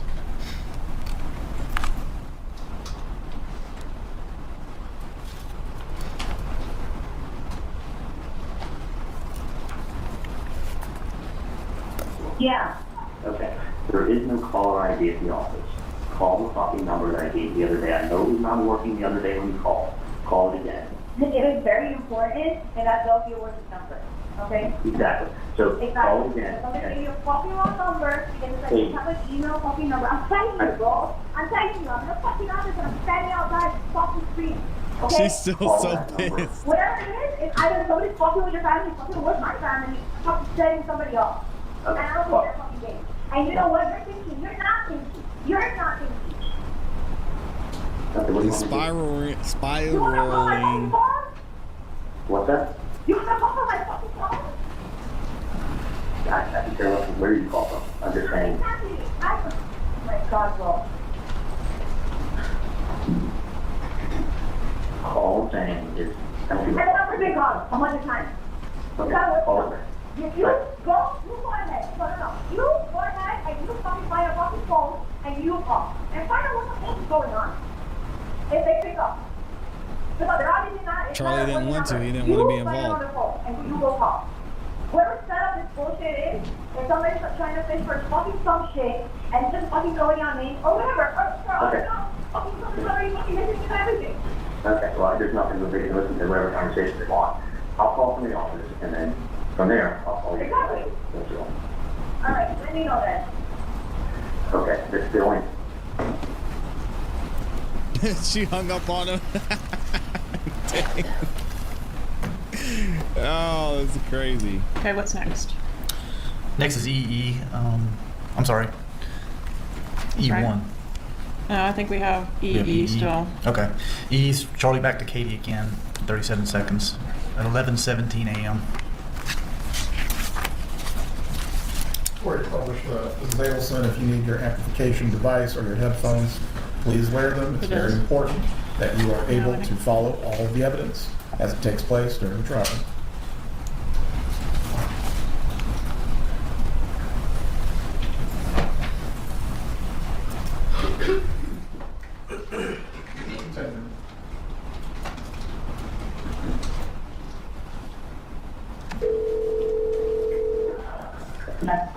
Hey, I'm going to start 6-7 and see if it's and see what it is.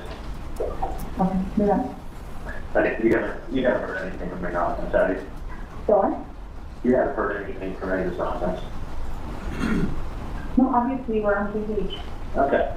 Well, me, I'm going to do that. See where we are. Okay. Bye. Okay, now we go to EE1. Is this the same day? It is the same day. It's like 1 minute after that phone call that we just heard.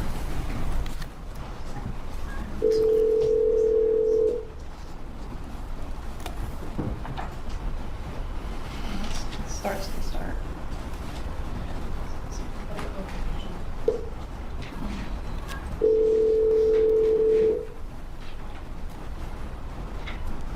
Charlie was getting stressed, man. He said, call the number. Trying to stay calm. Yeah, sure. Yeah, it's 305 there. Okay. What I'm going to do is this. I'm going to They were call them scrambling. and star 67 my number. Okay. And I'm gonna. This is what I have a strong feeling what I think it is. Okay. I think it may be either some private investigator, or I think it's the FBI, or somebody just trying to fish around and stir the pot and see how people react. You know, I think it's what she said last week. I think it's one of the two. I mean, I'll tell you why. It's the last. Ooh, this is huge. Again, that's why it's important to listen to every aspect of this. Clearly, when Charlie and Donna talked in person, Charlie told Donna what Katie said, because look at what Donna said here. Donna says, you don't know blank. You no longer think it's what she said last week. Who is she? She being Katie. Not great. I think it's one of the two. I mean, I'll tell you why. It's a last ditch effort to probably try to sort of pot and see what comes out. Because the thing is this, it's not done like this. It's not. I mean, you gotta understand, like, I think it's someone playing games, because you gotta understand, it's not done like this. B, listen, you've done absolutely nothing wrong. I've done absolutely nothing wrong. You know, and I think it's someone that may think they know something, so since they think they know something, and they're trying to stir the pot. So it's somebody real stupid, because we don't have any information, or if I did, I could collect my reward. So I don't know of anything. You know, the fact that you're being extorted, sometimes people react differently to certain things. Some people are extorted, and they're like, you know what? It's like patients who extort me all the time. They're like, give me my money back, or I'll go to the board of entry. Well, I've done nothing wrong, but if I go to the board of entry, it's a bigger fucking headache than anything else. Right. So even though I'm 1,000% right in the dentistry I do, in the work that I do, I don't deal with the dentistry. I don't want to walk in there and have them say, you didn't tell me. Yeah, that's why I was talking to the dentist yesterday about it. Wow.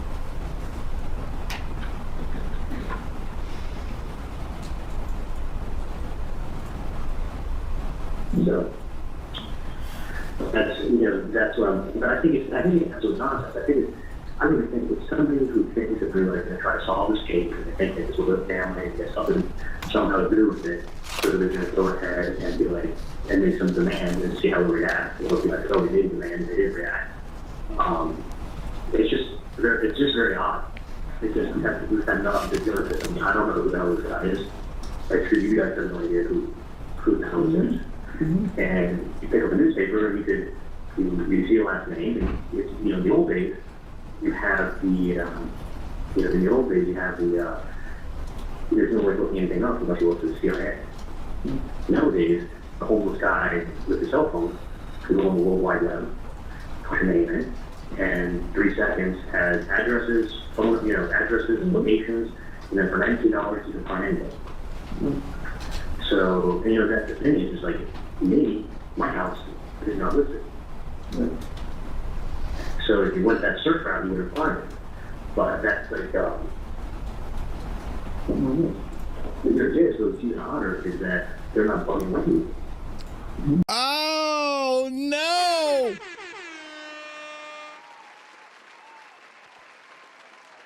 Guys, this is why it is so important.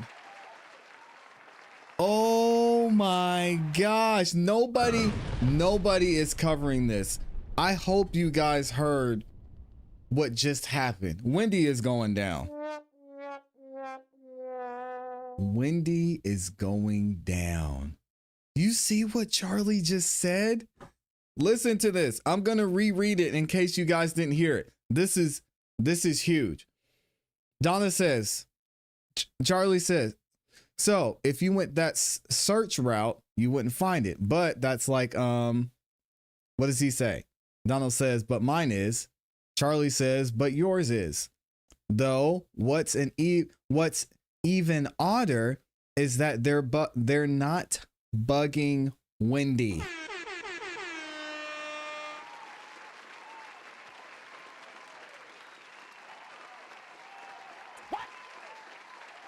This is the first time we're seeing Wendy's name brought up this way. If we're talking about extortion and we're talking about people who were allegedly involved in the murder of Danny, why would Charlie say, I don't even know why they're bugging you, Mom. They should be bugging Wendy. What? And then Donna, she does not defend her star child. What does she say? She says, Charlie goes on to say, because that would be the first person I would go to. What? Oh my gosh. I know it's hard for y'all to hear, so I'm just going to read it. And Donna says, Charlie says, I mean, that's the weird thing. They're not bugging her, that's why I just kind of was like, I don't want to have a headache. Like, I know what you're saying. Oh, man. Guys, nobody's talking about this. Clip this up and share this wherever you can. People need to see this because Wendy's going to have a problem. This is a problem here. Hey, Charlie, what did you mean when you said the first person they would ask or try and extort is Wendy? Why would they say that?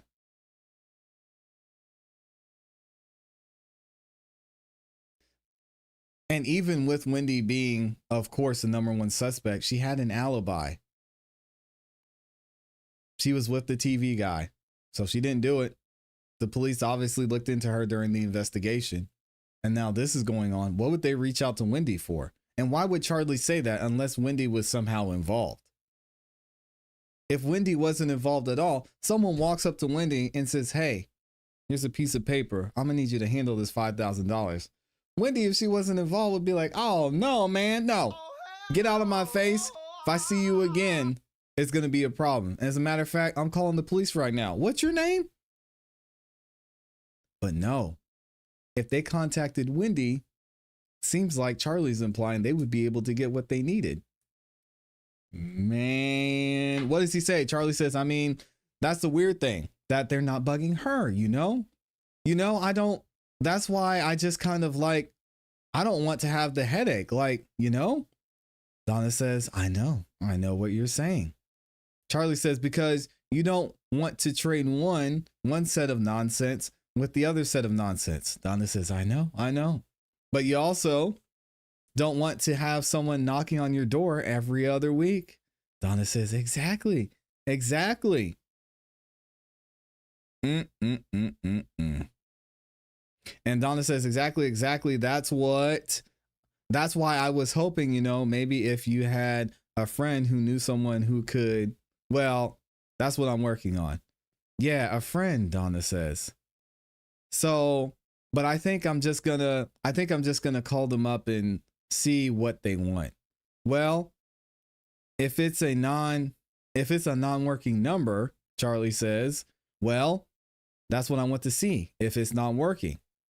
Donna Adelson says, yeah, it may not be working. It may not be working the other day. Yeah, maybe it's working now. So, I mean, let me see what they want, but I don't know. I don't think, let me see what's going on. Donna says, okay, hun, I'll keep my phone. All right. Wow. This is wild. Did Dad went to work today? He did, but I was talking on the way, which I didn't want to do, but I knew that after this thing told him if he came in, so that was an option. Okay. All right, let me talk to you. Do you want me to check the number of the verify and call you back? No, check with it, or just call me back in a minute. I'll just text you back. No, just call me back. Call you back. Okay. Call me right now. Okay. All right. Does Charlie call the undercover? Yes, he does. Okay. He does. On what date? This is the first call to the undercover, right? This is the first call to the undercover on 4/28 of 16. Okay. Please publish FF.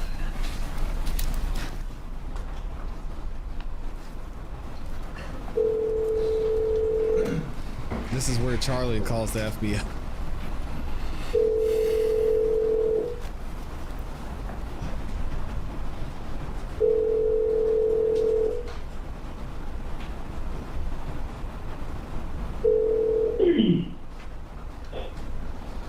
Hello?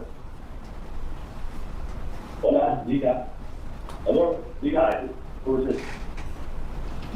They got a Hispanic guy. Someone's been calling my family and trying to figure out who this is.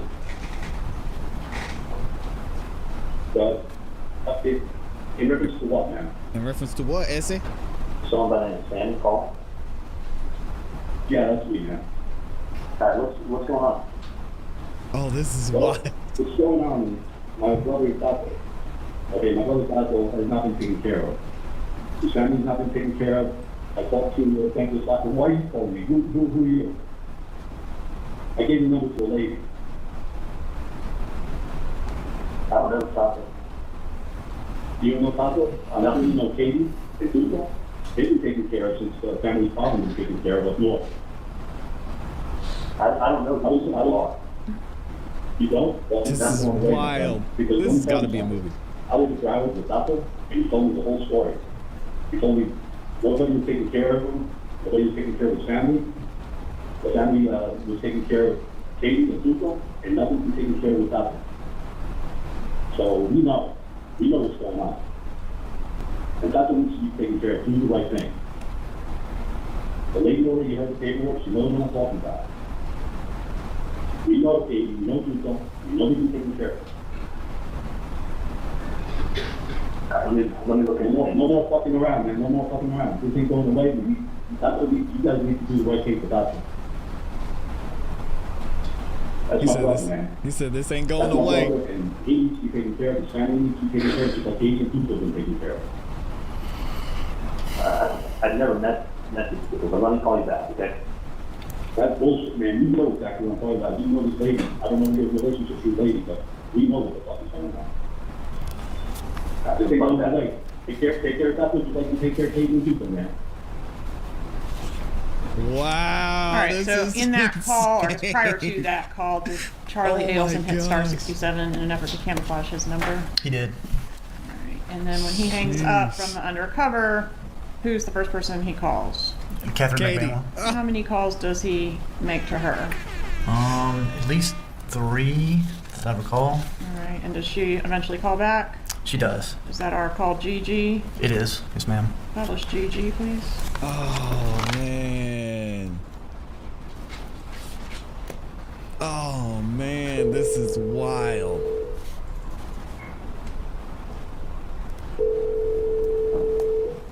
Hey, Yeah. okay. Hold on a second. Can Huh? you give me 2 minutes? Okay. Hang on 1 second. This is about to get wild. I know Katie's going to be triggered. I called the number. It rang like 7 or 8 times, and then somebody picked up. And it sounded like he goes, who is this? And I said, I'm returning the call. And he said, what is this in reference to? So the guy that called my office this morning said, this is Simon. So I said, someone by the name of Simon placed a call this morning. And I go, what's this about? Sammy. He's like, who are you? I go, that's not important. Well, what do you need? You there? Yeah. So I said, it's not important who I am. I said, what can I do to help you out? I said, what do you need? And he said, listen, man. He's like, Tuco, whatever the fuck his name is. He's like, someone did a really big favor for you and was there for you. And we know, I'm Tuco's brother. And I was with him in Broward. So I don't know if that's in Broward or whatever. He's like, I was with him down in Broward. This is And crazy. he hasn't been taken care of. His family hasn't been taken care of. He's like, it's fucking bullshit. He's like, as he's letting him talk, as he's talking, he's hearing a little bit of a New York accent. As he's trying to, when he picked up the phone, he didn't sound like a tough guy when he picked up the phone. But it was like, as he was talking to me, like the tough guy routine sounded like it was coming out. So he's like, listen, he's like, I know you guys took care of, and you're taking care of Katie and Tudo, and you're taking care of their family. Now he needs to be taken care of. And I was with him in Broward, and he's done a big favor for you. And I go, sir. I go, I don't know. He goes, I know you've been giving money to Katie and Tudo to take care of their family. I go, no money's been given. I said, I don't even know who these people are, and I don't know what you're talking about. And he's like, who are you? I'm like, listen, it's not important. I said, I don't know what you're talking about. No one's paying anybody. And he's like, well, listen, man, this shit's not fucking going away. You've got to fucking do the right thing. He's like, it's not going away. Oh, is that any bad words? What's that? So is that any bad words? He may have said about it. He may have cursed. But he would listen. He left it with me to listen. This is He insane. made up the shit or whatever it is. This shit's not going away. And you need to help Tudo's family, whatever his name is, family out the way you're helping out Katie and Tudo. And I go, I don't know who you're talking about, and I don't know what I can do for you. I said, He better not call Donna after this. It's not going away. And he says, do the right thing. You got to help him out. Which You should have been like, who are you? Number one. he told me he's just obviously he's not going to get his real name. And I was being really polite with him. Like, I said, hold on a second. You got to give me 2 minutes. I'll be right there. I was being really polite. Okay, you said he's a brother from Broward? No, he says I know him from Broward, or I saw him down in Broward. So I don't know if like this guy they're talking about was incarcerated in Broward, or held in Broward, or whatever. The guy A referenced Broward, B referenced Katie and Tuco. The same name again. Yeah, so your name and some other guy's name I don't even fucking know. So these things we're talking about Tuco, which I don't fucking know who that is. It sounds like, I don't know, either Charlie's playing this off really well or he really didn't know the guys who were involved in this. It sounds like he really did give Katie some cash or an envelope and say, hey, you got some guys? Katie said, yeah, I got some guys. And Charlie said, all right, give them this, tell them to do what they do, and we'll be done with it. Because he's saying he still doesn't know who these guys are. He's like, some other guy I don't even know. I don't know. 2 people I don't know. And he's talking about your family, saying your family's being helped out, which I don't fucking know. I mean, other than the hours I give you to go up from the office on the weekend and take care of it. Exactly. But that's, I don't help you out. You fucking earn money on the weekend when you go out. And this is the 301 number you called, the 305? Yep. And he left. And it rang a long time? I want to say it was like on the 7th or 8th ring that it picked up. And he That's left. a long time, because you usually get a phone call. That was almost like, and he was asking me, like, you know, who is it? He was listen, I gave that paper to a lady. He goes, who are you? I go, don't worry about it. I go, I'm trying to find out what's going on. So, you know, this person is under the assumption. So you said they're a friend in Broward, or you said they're a brother from Broward? He said he was this guy, this guy who's had enough told my mom was incarcerated, his brother. And he's saying that he has not been paid, and his family has not been taken care of, and this is not going away. And I'm like, I don't just give charity out of this. Yeah, like you can't be like having like 13 people threaten you and mentioning you, you know what I mean? He sounded, honestly, he didn't sound Latin, and he sounded like there's a little bit of a New York accent that is tough. But like, but yeah, didn't threaten me at all. Did not threaten me at all. He just let me know this is not going away, and he's like, you need to take care of it and do the right thing. He was there for you. And I go, I don't know. He goes, I don't know who this person is. I said, let me call you back later. That's how I left it with him. I said, sir, I don't know who the guy is you're talking about, but let me give you a call back later, okay? He's like, okay, do the right thing. Which is do the right thing. Do the right thing. You know, sound like a fucking cop and that's where an investigator or someone's playing games. But he's coming up with a lot of fucking details, and I don't know these details. I don't know two of the people's names they're talking about, and you may be in the wrong case, and then I feel even more like a dumbass. Exactly. Just a little quick recap, just because I don't want to say, you know, like how did like the conversation start? It just rang, and he goes, who is it? He goes, hello? I go, hi. He goes, who is this?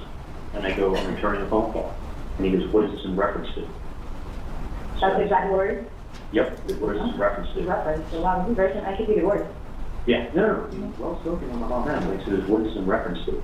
So I said, I'm returning a call that Simon, I'm returning a message that Simon. I had a feeling it was the police. That was the name, Simon? That was the name when he called up my office, spoke to Erica, and said, listen, I gave a piece of paper to Mrs. Adelson last week with a number on it, tell her to call it, and this is Simon. So I said, okay. I said, I'm returning the message from Simon. So then you knew that it was in reference to this fucking nonsense. So I said, you know, what I told him. I said, you know, I go, I know that your family and money. He kept referencing that, like, we're giving all this money to a fucking family, like, and referencing, there's two names, Tudo and Kuko or whatever. And supposedly I'm giving money to you and some other dude and your family. I don't know these people. Never met them. So, and he's like brothers with this person that he's saying is incarcerated? Yeah, he's saying he's his brother is incarcerated. And he's saying he's from Broward? He said we referenced something with him in Broward. Oh, what's in Broward? So I don't know if this guy incarcerated in Broward County, from Broward. I don't know who these people are. Definitely.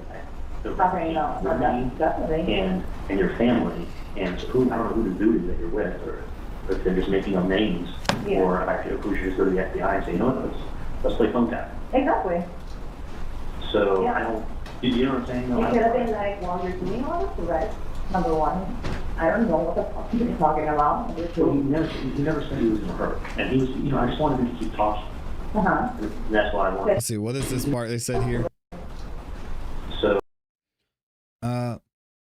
Charlie says if we should just go to the FBI and say, you know what, let's play phone tag. You know what I'm saying? No, it could have been like, while you're doing all this, right? Number one, I don't know what the fuck you're talking about. Well, he never said he was in a hurt, and he was, you know, I just wanted him to keep talking.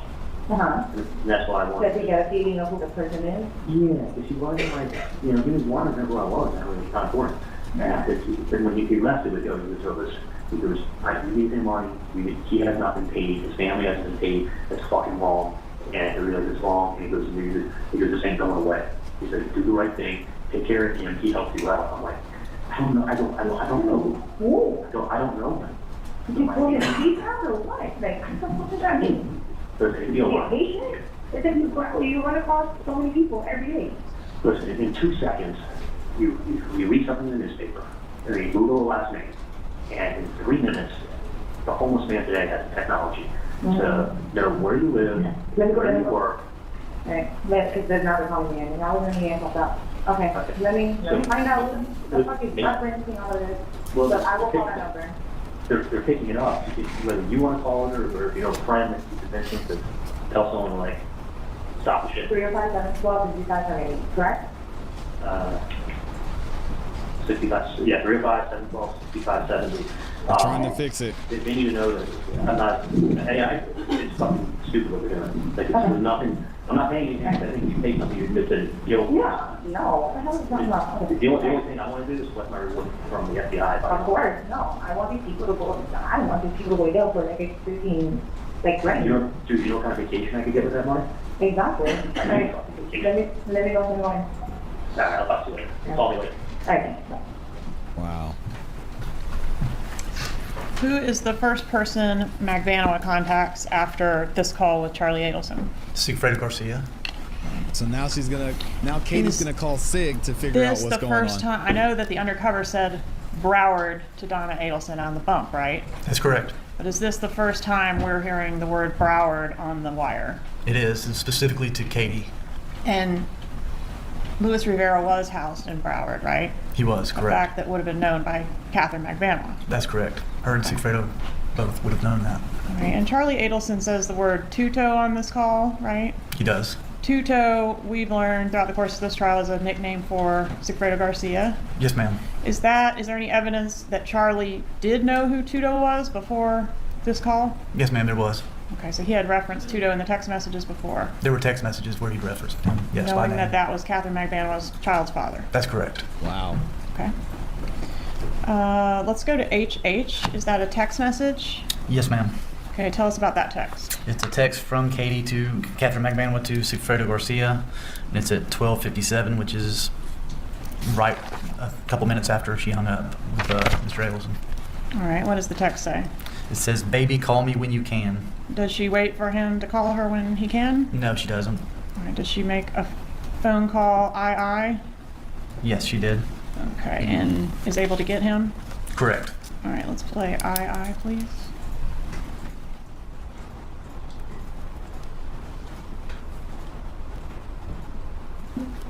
There's like a meeting outside, I guess they have meetings on Thursdays, and then I have my own meeting in a conference room. Okay. I have more information for you. And when I got home this morning, like, I couldn't even take it. Because I had to step out of my meeting, because I just heard about it, and I was like, because I got a call back to back. So, hold on, give me 1 second. Oh, my phone, hold on. Wow. I was going to tell you. Okay, so this person contacted his office. Hello? Whatever. Supposedly he said his name is Simon. Okay? Contacted his office saying, oh, whatever, I'm giving paper to this person there. Obviously somebody's doing whatever they're doing, they're threatening. And like, they're very, very close to reporting already. Whatever it is, he's getting pissed because my name's involved. And this gets better. So I'm like, you know what, just tell me everything on the phone right now because I don't have time. I'm fucking working, like, what is it? Like, I want to handle this, and I want to handle this, they bring up. So, he said, okay, they call the office. I was like, look, I tried to contact that number, it's not a working number. They're like, I was like, why don't you go ahead and start to decide it and go call a freaking number. And then, whatever, that person did it. They go, okay, I'm returning a phone call. And the person goes, who are you? And they're like, doesn't matter. I'm returning a phone call regarding something, a paper or whatever. And then they're like, okay, well, we know you've been helping you now. They said my name and your name. And I, yes, this is your name. So you've been helping me now. And he's like, I don't even know what they're talking about. I don't even know. I don't even know if you're the right person to be talking about. For all I know, it could be another KD or whatever. And I was like, okay, what else did they say? They're like, oh, well, they're a brother of this other person that's supposedly incarcerated, and they're a brother of them, and they know him from Broward. I don't know if they were together in Broward and he got out, or whatever the case was, and he's like, but this time we need help. Do the right thing.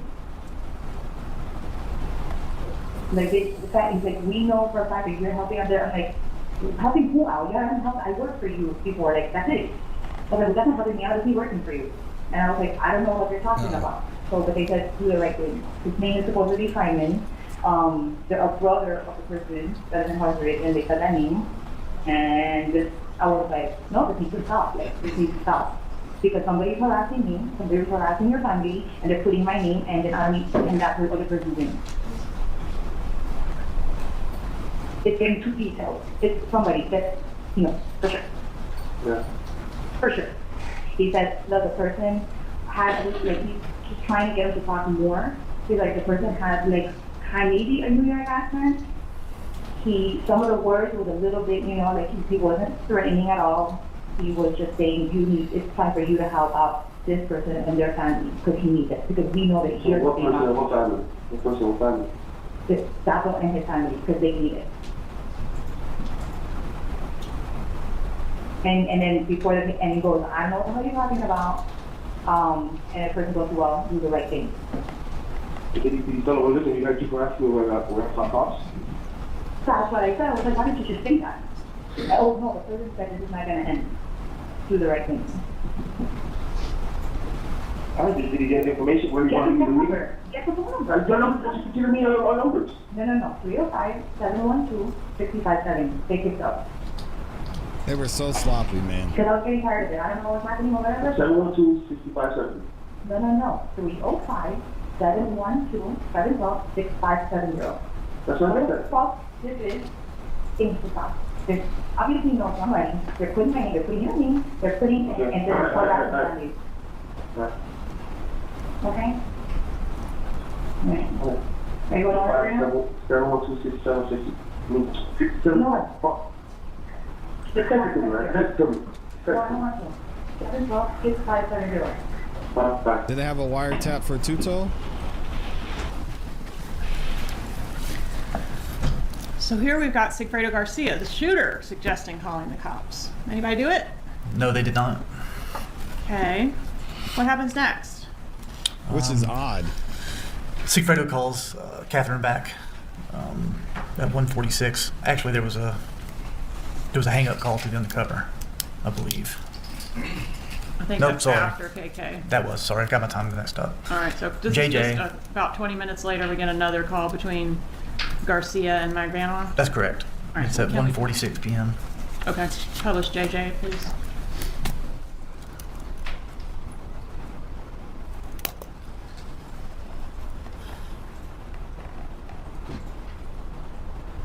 Hello? Hello? Hello? Hello? Yeah. Oh, I'm talking to phone again. I was gonna talk on my phone and then something I'll be back. I was gonna talk on my phone, bro, and I'm gonna get rid of my phone. Because I gotta talk to my office. No, I'm in my office, but like, or block it. Don't look in my office, it's your office, you know what I mean? Don't look in your phone. Yeah, I'm not talking to my office, I'm talking to my phone. And that's a problem. Oh no, I'm trying to fucking take one if possible. No, but that's not, this is what you're doing. You're something, you're supposed to do your time. What? We can't really hear what they're saying. I'm gonna have to narrate. Tuto says, I was going to call you from my phone, but I'm going to get rid of my phone. Look, I've something. They messed this up. I've something to call from my office. Katie says, no, I mean, call from somewhere else, but like, or block it. Don't do it from your office. It's your office. You know what I mean? Don't do it from your phone. And then Tuto says, no, I'm calling you from my office. I'm talking on my phone. And now I just dump it, get rid of it. I'll call you, but finding an effing payphone is impossible. But like, or block it. Don't look in my office, it's your office, you know what I mean? Don't look in your phone. Yeah, I'm not talking to my office, I'm talking to my phone. And that's a problem. Oh no, I'm trying to fucking take one if possible. No, but that's not, this is what you're doing. You're something, you're supposed to do your time. What? Not yours. Sure. Oh, Okay? You say use somebody else. Katie said use somebody else's phone. Don't use your phone. All right, and then do we have another call between the two of them at 2:09 p.m. that same day? That's correct. One more call. Publish KK, please.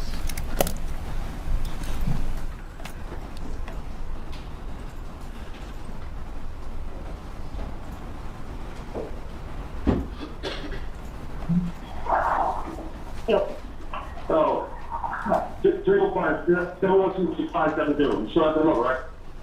One more time. 305. 712-6570. Yeah. Alright, so I'm talking Puerto Rican, answering, I don't know what the fuck. I don't know, I'm trying to call him again, though. Right, I think it's just fucking, I'm gonna call him, real fucking person, I'm calling from my fucking phone. The thing I'm local. You said I'm gonna try and call him again. Hey, remember that other one? Did you get that one? I don't know, man, I don't know. It sounds like fucking, because the message sounds like a New York Rican nigga. Yes. If they go to Punto, I'm busy, and actually she called me back. Darling, like what? That's what acting machine said? Yeah. That's what I'm saying. I swear to God. Shut up. Swear to God, that's what she said. En Punto, I'm busy. Llámame para atrás. I got time. Darling. Like what the fuck is that, yo? Are you stupid, bro? Are you some kind of fucking moron? That's what they told you? He's saying that's what his answering machine that's what the says. answering machine says when you call the number. Don't answer the phone. Okay, that's weird. That's odd. That's what it says. Very. Okay. Oh, they fucking, are you that stupid? I have to use the number. They pretend to be that stupid, and I'm gonna think they're that stupid. Okay. That's That's fucking what in New York. New York, Puerto Rico. Mm-hmm. New York Rico. Mm-hmm. Broward. That's your phone number. How are they from? No, but I'm saying. You said that. No, nigga, not. It's like, And it sounds like, I don't know. Alright. Okay.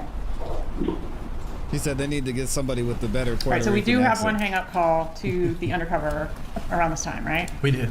Okay, and did the person leave a message? No, he did not. Was it a known number that called? No, it was not. It was a 786 friend's number? Correct. Okay. All Like she right, said. and then we have the next contact here, LL, between Charlie Adelson and Catherine Magbanua. Is that same day? That's correct. Same day at 4:58 p.m. All right, please publish LL.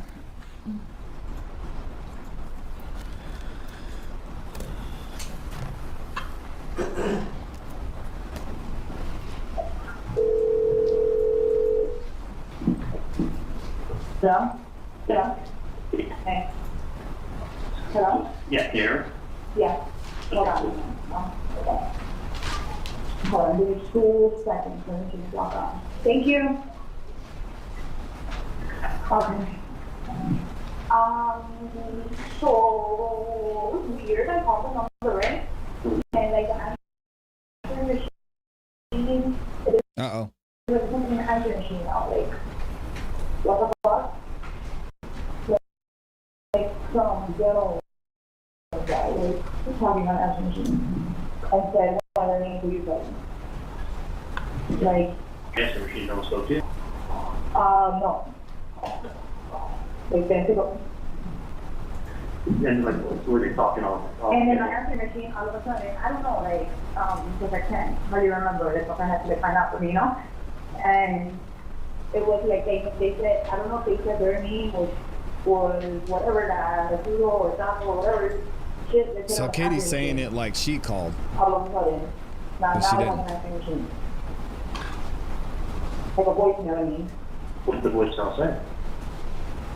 Yeah, like, I don't know, let me find out, because it's like I can't, like, we talk at work, and then I can't Yeah. understand. When you call with the call block. Huh? Yeah. You call. Yeah, Yeah. but it doesn't matter. No matter what phone you're using, it's still short, you know? Well, it showed because it showed who's calling. I know. I know how to drop a call. Right. Not the point, but it's Star 67. So I did that. Rang 7 times. I'll be there in 1 minute. Didn't work. Without dialogue, Vicodin is acetaminophen, ibuprofen, it's not dialogue. Yeah. Okay. I don't know, it's like fucking lady. Get the fuck out the way, stupid ass. Yeah, I would do this. I would, just call again later. And No, Felicia, you know what? With all this crime happening, I'm gonna call from every fucking bloody phone and fucking leaving a message in everybody's fucking phone. From everybody's phone. Wanna play games? Wanna play games? but it's really fucked up because they picked up on It's stuff. for you. And they called, and I mean, the only thought in my head is just that one thing. Maybe you could find out, or I'm going to wait a couple days, and then I may call the person back. The person was, when they answered the phone first, they weren't that ghetto, and I started talking to me. They started talking more tough, but it was more like I could hear a New York accent in there. And it sounded Yeah, like that. the voicemail sounds New York, but I gotta find out what's going on. But I'm saying I'm gonna call from somebody else's phone. They got the wrong accent. Right. And the thing is, it's like somebody's crackpotting me.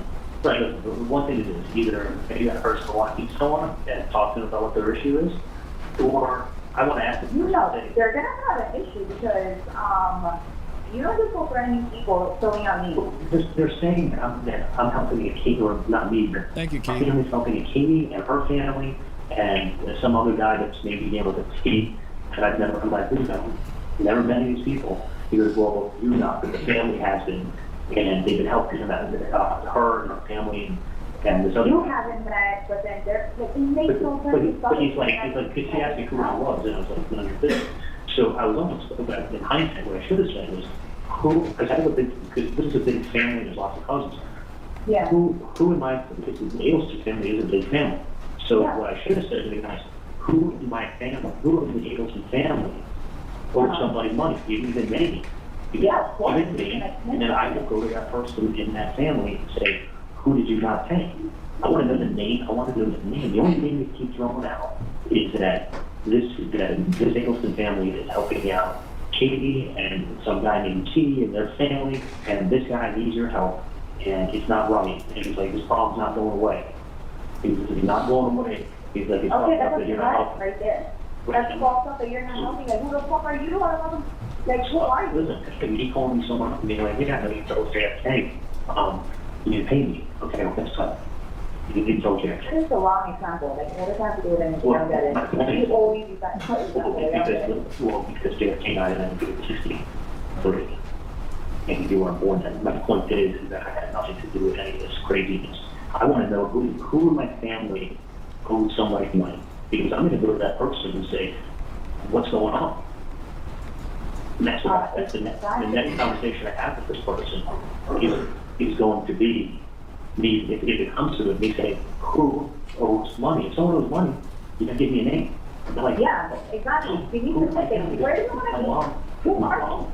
My mom doesn't know who these people are. My dad No, I want doesn't to know hear who these people are. whoever this fucking person is trying to fucking say shit or do whatever it is to your family, trying to harass your family. Like, it's getting me mad. So I don't know. I don't know why they keep bringing up people that I've never met.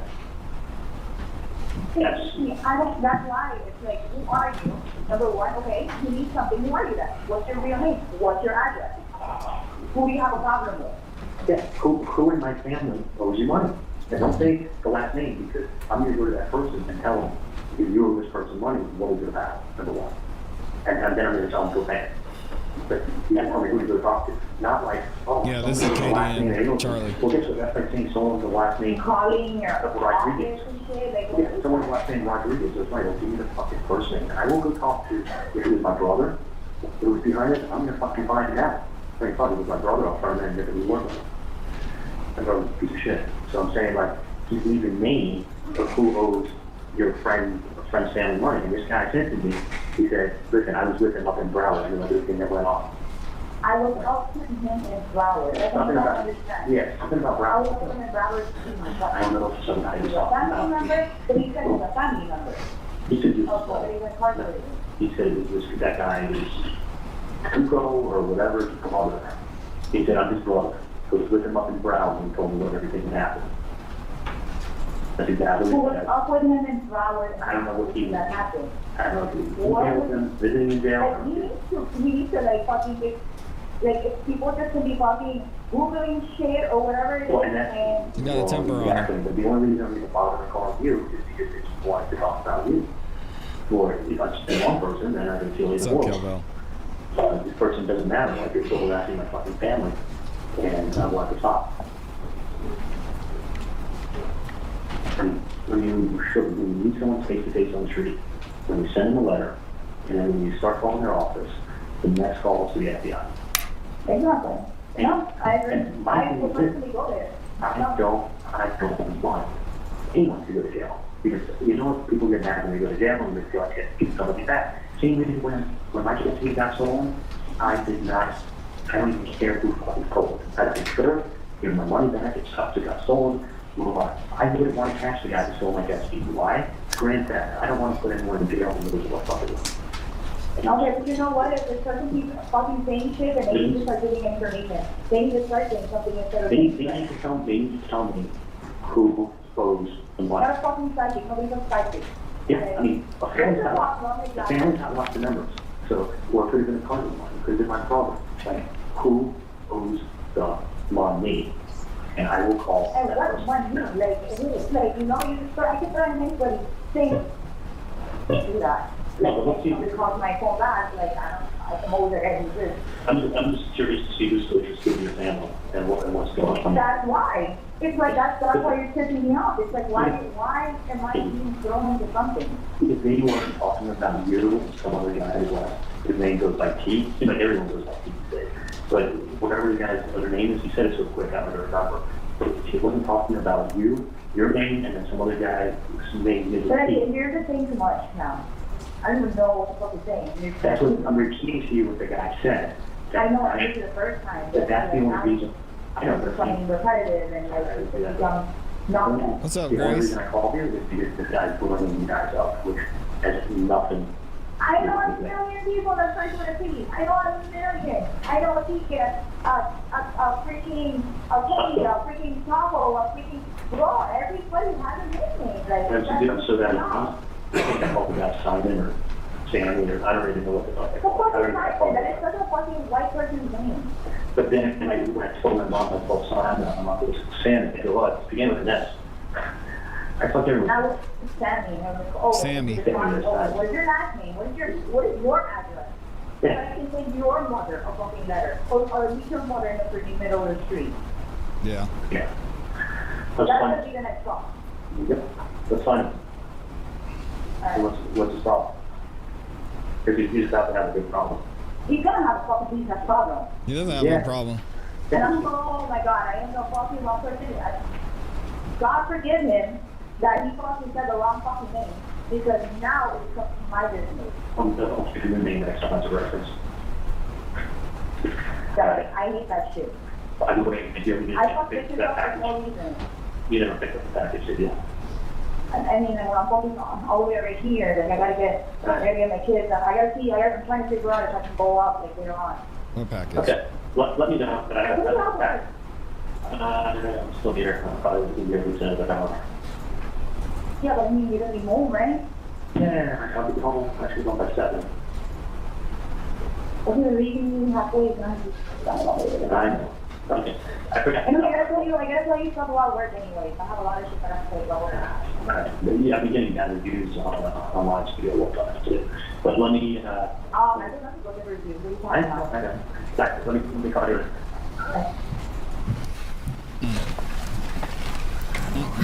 Next, we have a text message, Yes, text message from Sigfredo Garcia to Catherine McManwell.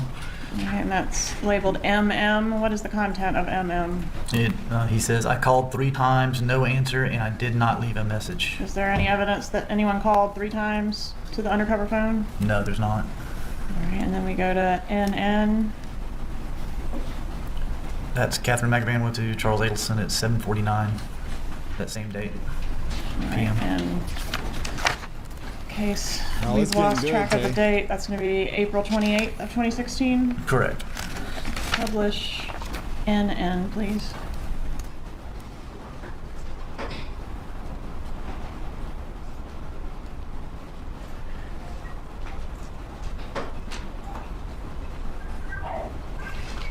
Hello? Hello?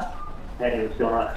Hey, call my number 3 times. The first time, like, on, the message. Spanish. And for some reason, like that voicemail says, puto, you know what puto is, right? Like a bitch. Like, oh, it's puto. Like, why would you have that as your voicemail? In Spanish, that was puto? The puto. Puto is like, puto in my language is a puto, not a puto. But supposedly that voicemail that they have set up, the guy said puto, what sounds like puto. And then what does he say on the voicemail?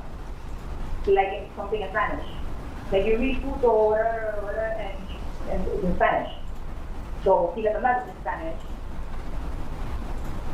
saying, what the fuck this is? You can fucking call me and stop threatening my fucking family. So, and then I was trying. Yeah, they should have voice called But him then they go. or a video called him. So now somebody either spoke because what the fuck is going on? Or I don't know. Alright. Well, that's good.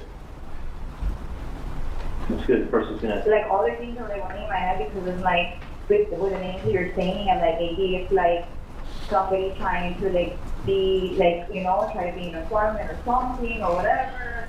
Like, you know, there were so many things like going on. Yeah, I'm thinking the same thing too. But then it's like, yeah, but then, you know, these people you can trust and you can't. But then it's like, I don't know. I honestly, like, it's like aggravating me. It is I'm on the phone, don't talk to me. If I'm on the phone, don't talk to me. Be quiet. Hello? You could have been someone reading the newspaper and playing games. And like I said, The wrong person. yeah, and I don't know how the fuck they got your name, but they didn't use the last name, so if they, Exactly, it could be anybody. it could have been another Katie and another Taco, or whoever the fuck they said, I don't remember the name. He said But the point taco. is that Jesus. they need to stop. No, exactly. Well, I'm on the phone. Okay, I don't care, but I'm on the phone right now. So don't talk to me right now.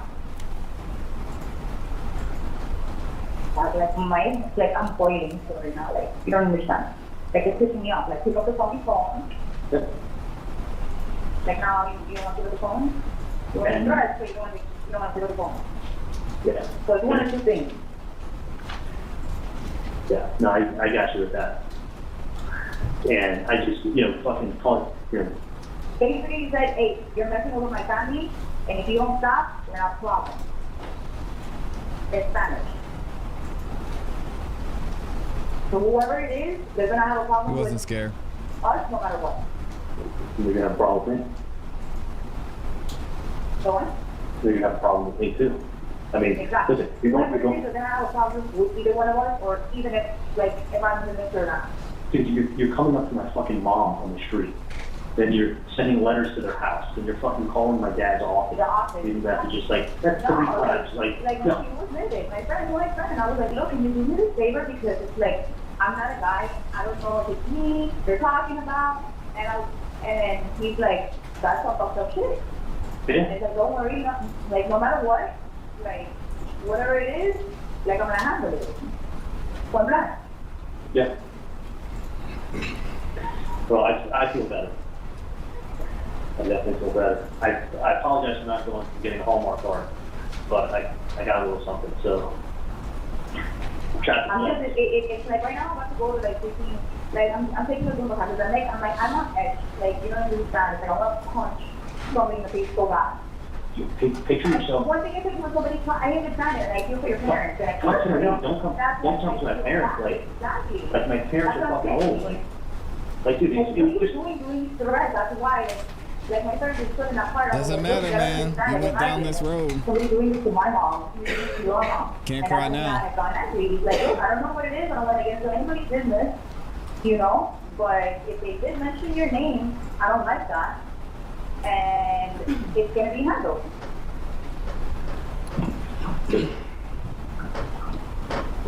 And the fact that nobody's picking up their phone now is like frustrating me. Can't be mad now. Because And like, there was no voicemail before, now there is. now there is. Their next phone call is going to be the freaking, it's not going to be good either way. No matter what way it ends, it's not going to be good for whoever is messing around. No. I mean, That's it. And listen, I don't want some. I don't want any problems. And I'm just like, look at this. I'm taking up somebody else's, you know? Like, I don't even know what the hell is going on. Yeah, listen, the last thing I want to do is have some guy, the last thing I want to do is have some guy who's trying to extort money, go to jail, and then feel like he's sitting in jail because of me. Like, no, like, fucking just leave us alone. I'm not looking to send people to jail. Too late. Do it, not how I would life. I just need to, but it's going to happen if this guy keeps doing that. The police will get involved, we'll get in trouble. That's worse, you know?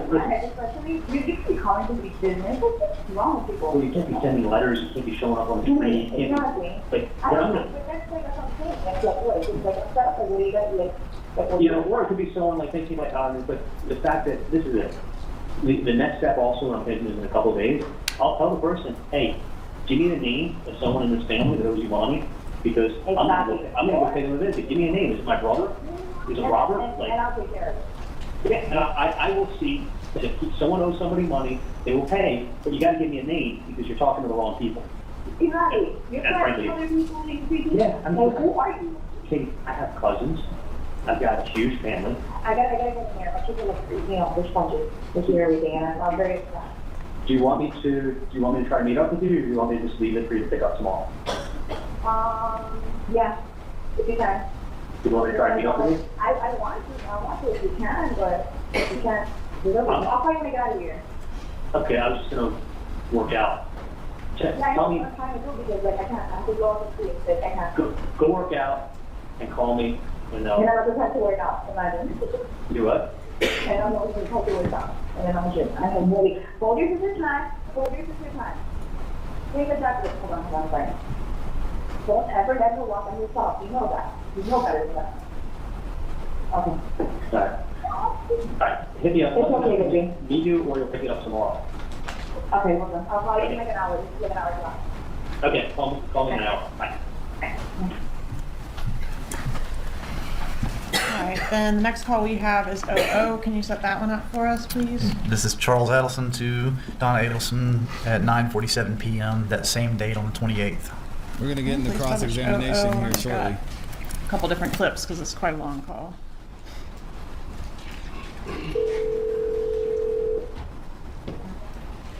Hey, what's going on? How are you doing? Good. Just working out. Okay. Are you alone with your friend? Yeah. So, what happened this afternoon? Anything? No. Nothing. Reporting back But I tomorrow. did, I'd rather not talk to them. Yeah, okay, so, tomorrow I was gonna tell you that, actually Dad is obsessive right now, and I'm not finished, but she came up with a very good suggestion. I was telling her that tomorrow, my birthday, we have, we're gonna have tickets to go to Las Vegas Food and Wine, festival. And so we have tickets, I think it's supposed to be from 7:30 to 10:30 at night, so we'll go tickets to 10 Street of Las Vegas. Oh, really? Yeah, so, so then we said I should bring the kids to the courthouse on our way because, we won't get there at any time that I can actually, reserve veritable parking. It's like parking by the Riverside Hotel, I think they said, and parking, by, in the garage by, Tiffany. And other than that, there's very little parking. So I said to Jessica, I don't know what I'm going to do because So you're just parking my house and take an Uber? yeah, so that was her suggestion. She said, I think Mr. Charlie truck and park there and take an Uber over. And I said, you know what? I can do that. That's a good idea. Would that be all right with you? Yeah, or you can take the limo and actually no, the limo's getting fixed. Okay. Because I was saying, I'd like to take the limo and go Yeah, up there. that was her other suggestion. Even more great, I think it's always buffering and I never look at it. Let me see, I can ask Alex to see who's in the shop. Because Well, but it doesn't matter because you could just leave our car in your driveway and take an Uber to that photo that was fine too. I just realized that we may not be able to park there. So I thought we would try to park and if we can't. Yeah, well, with the limo, you just get dropped off and text them and pick you up. Right. But, you know, if it's been fixed, it's been fixed.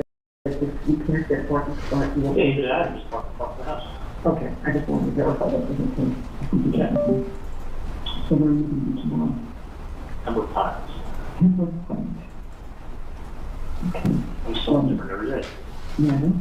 Well, we can have that. I got the equipment over at Jeff at the 10:45, and come back here to pick up the kids and go back up. But yeah, I got maybe there's somebody I get a chance to see this. Okay.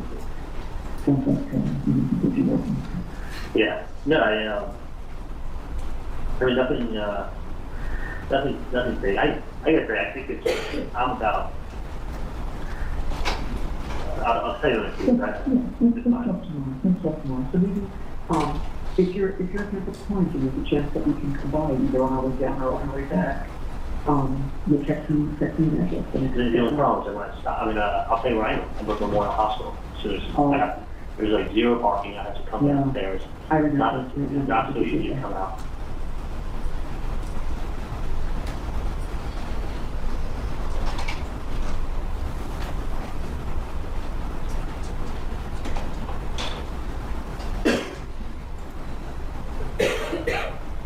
I mean, 6 wives. I mean, 6 wives will make 2 wives will make it work.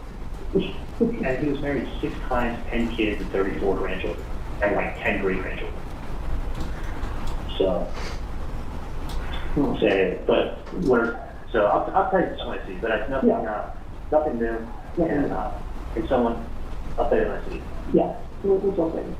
But I will tell you one thing. Mm-hmm. I'm about 99% sure. Depends what you've got originally. That's what you're talking about. Mm-hmm. Yeah, now, I'm 99 to, I'm 99% sure that's what it is. And I'll tell you why. The number one reason is this: too well spoken, no threats, and I made it clear. Like I don't know who these people are. Like the person seems surprised.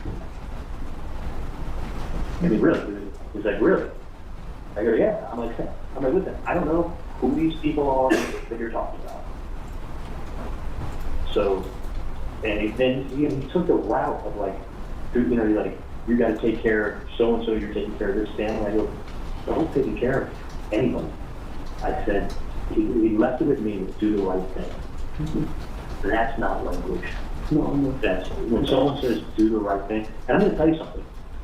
Think about a high school, a high school fight or a high school threat. I'm going to kick your ass after school. I mean, just that simple. I mean, listen, that's just how people talk. If your dog shits on the carpet, I'm going to kill him. I'm going to beat your ass. Like, you know what I'm saying? Like, I even talk like that about Ben. Like, you just smack his ass. Like, that way he hears the threat. Do you notice the one thing missing from everything? Never once was there a threat. Do you notice the one time that's the most? I mean, even if you don't mean it. I mean, I'd say to Ben, I'm going to kick your ass if you hit me again. Do you know what I'm saying? Sure. Why that's not accidental. Because that's the first thing you tell someone. I'm gonna beat your ass, or I'm gonna do this, or I'm gonna break your legs, or I'm gonna do this. Like, do you notice? Not one time has there been a threat, even an implied threat, like your health or your anything like that.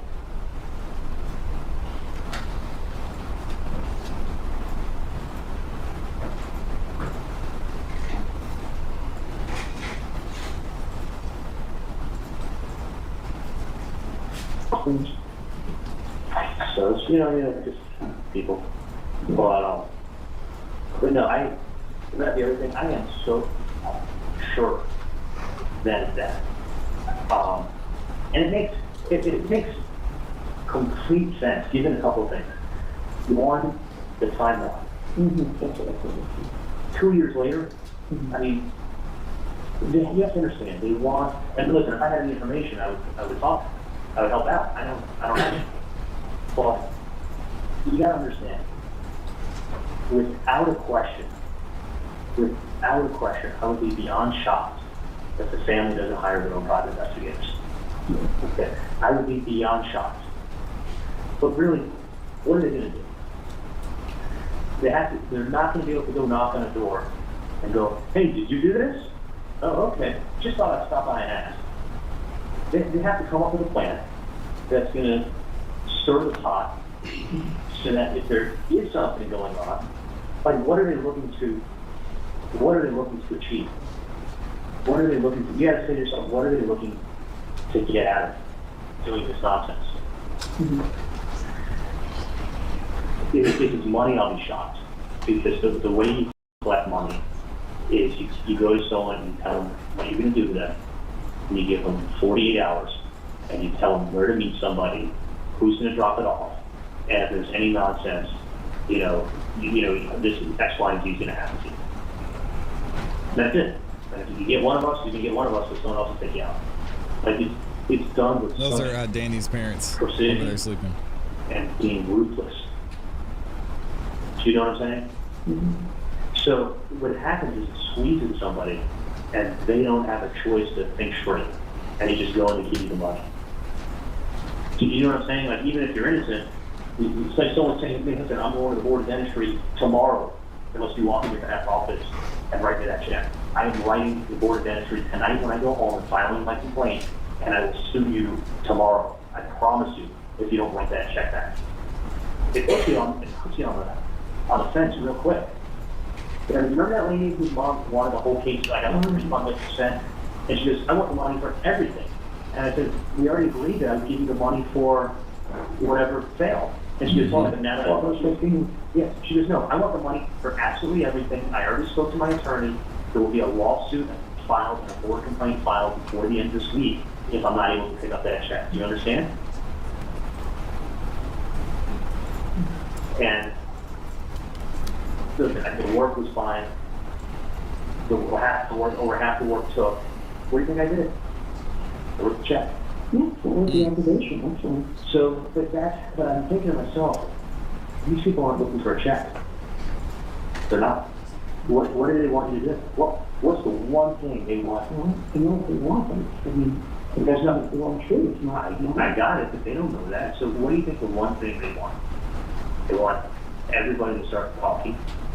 They want you to hand deliver yourself. Because they think you know something, but they want you to hand deliver yourself and start talking as much as you can when you walk in. Because otherwise, You're if talking they right now, Charlie. And say, and they get the same result. But I'm saying, if the cops were to come to you tomorrow and say, Donna, come down to the station with us, we need to talk to you. You'd be like, I don't need this aggravation. If give me your business card. If I can help you or hear anything, I absolutely will. Right? That's what the answer is. But if you go ahead and make it seem like, you're being extorted or blackmailed or something crazy like that, then what are you going to do? You're going to run down there and start talking yourself. That? It's so clever of them. You didn't know what that? It's clever of them. Of course, these are not. First of all, this is not someone who started doing this yesterday. So this They were is starting not, to figure it out. This is not someone who's dumb. This is someone who's super smart, and they know. Listen, a lot of times this is what goes on.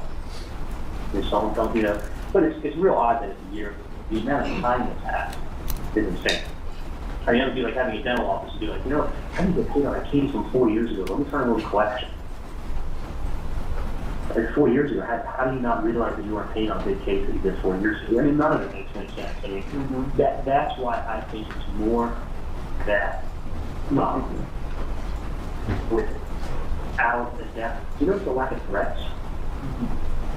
I mean, there's no threats. I mean, soon you'll be fucked. Like, what does that mean? Someone's gonna write a bad review on Google tomorrow? I mean, it's almost like they were afraid to say that they're going to break your leg. Like, almost like they can't go in that. They can't do that because once they do that, they're going to cross lines that they themselves can't cross. So, you know what I'm saying? I just hope they don't go involved with them. Well, listen, if they do, they bothered us enough. If they bother anymore, they're not part of this going to police. When you're going to police, do. That's right. And that's the other thing too. Is like when I spoke to Dan, he said, you don't say anything because the last thing you want to do is after the game. Well, I don't want to scare her.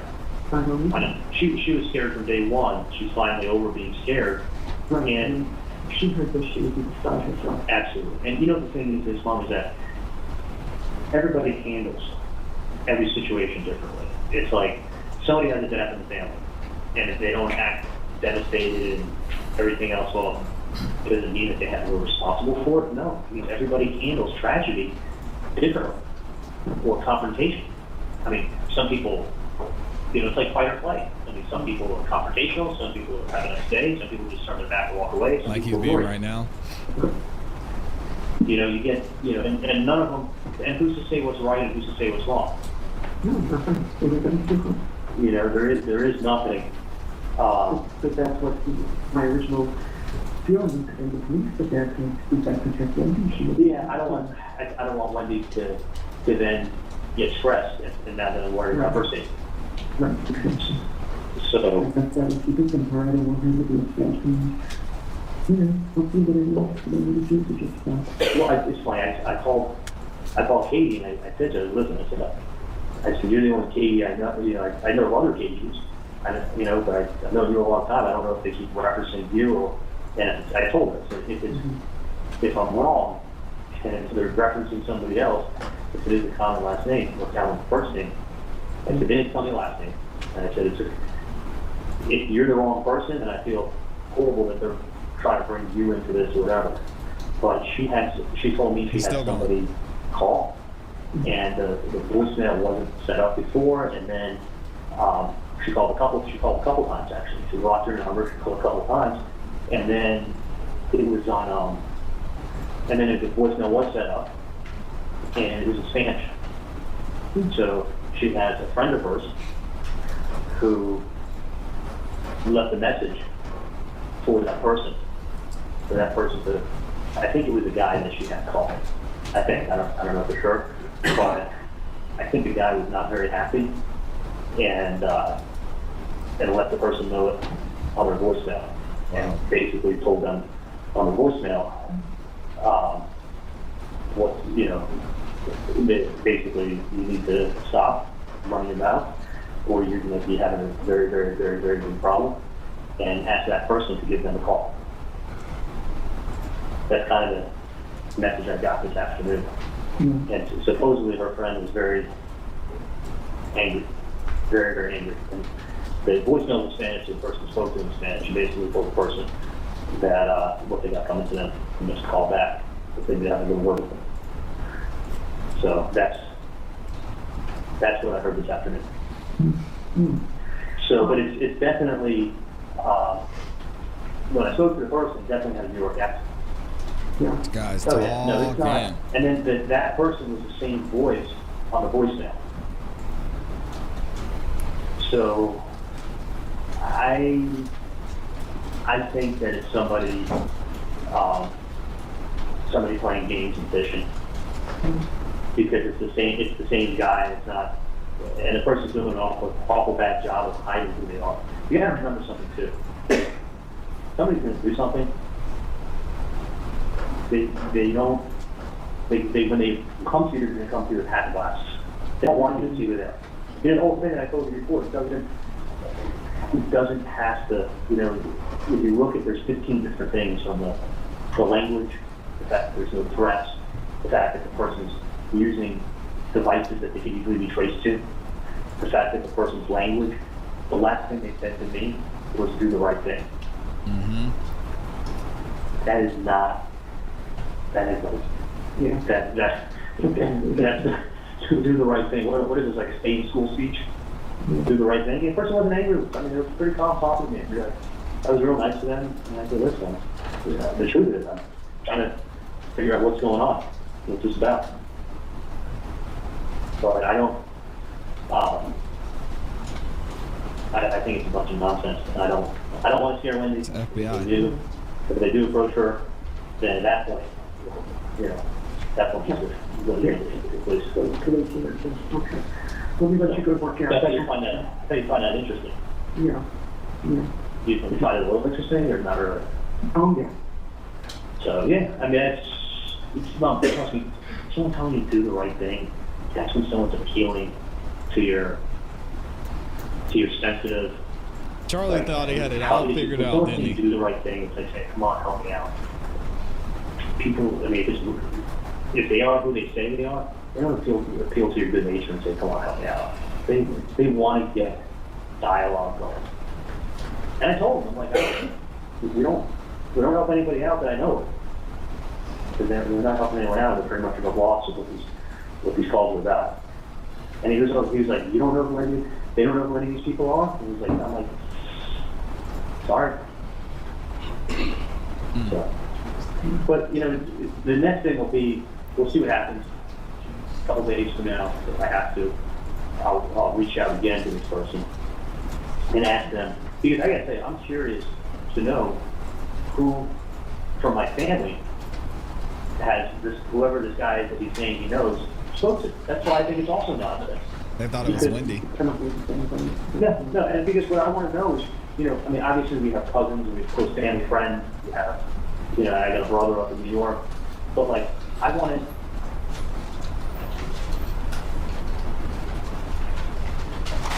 All right, so what we're gonna do is we're going to get into cross-examination next. Let me know what y'all think about this. Too much talking on the phone. Don't do this, man. So what we're gonna do is we're gonna go ahead and skip ahead a little bit. We'll come back to the rest of these phone calls because I think it's important. I think a lot's being missed here just because sometimes they're boring. But finally, the defense is gonna get an opportunity to cross-examine our guy, Patrick Sanford, in this amazing investigation that they conducted. Let's see what they have to say and how they're gonna defend Donna here. This is gonna be interesting.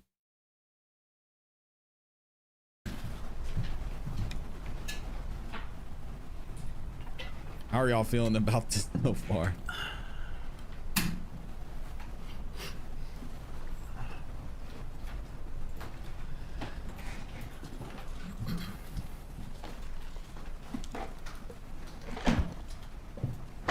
Get that podium right.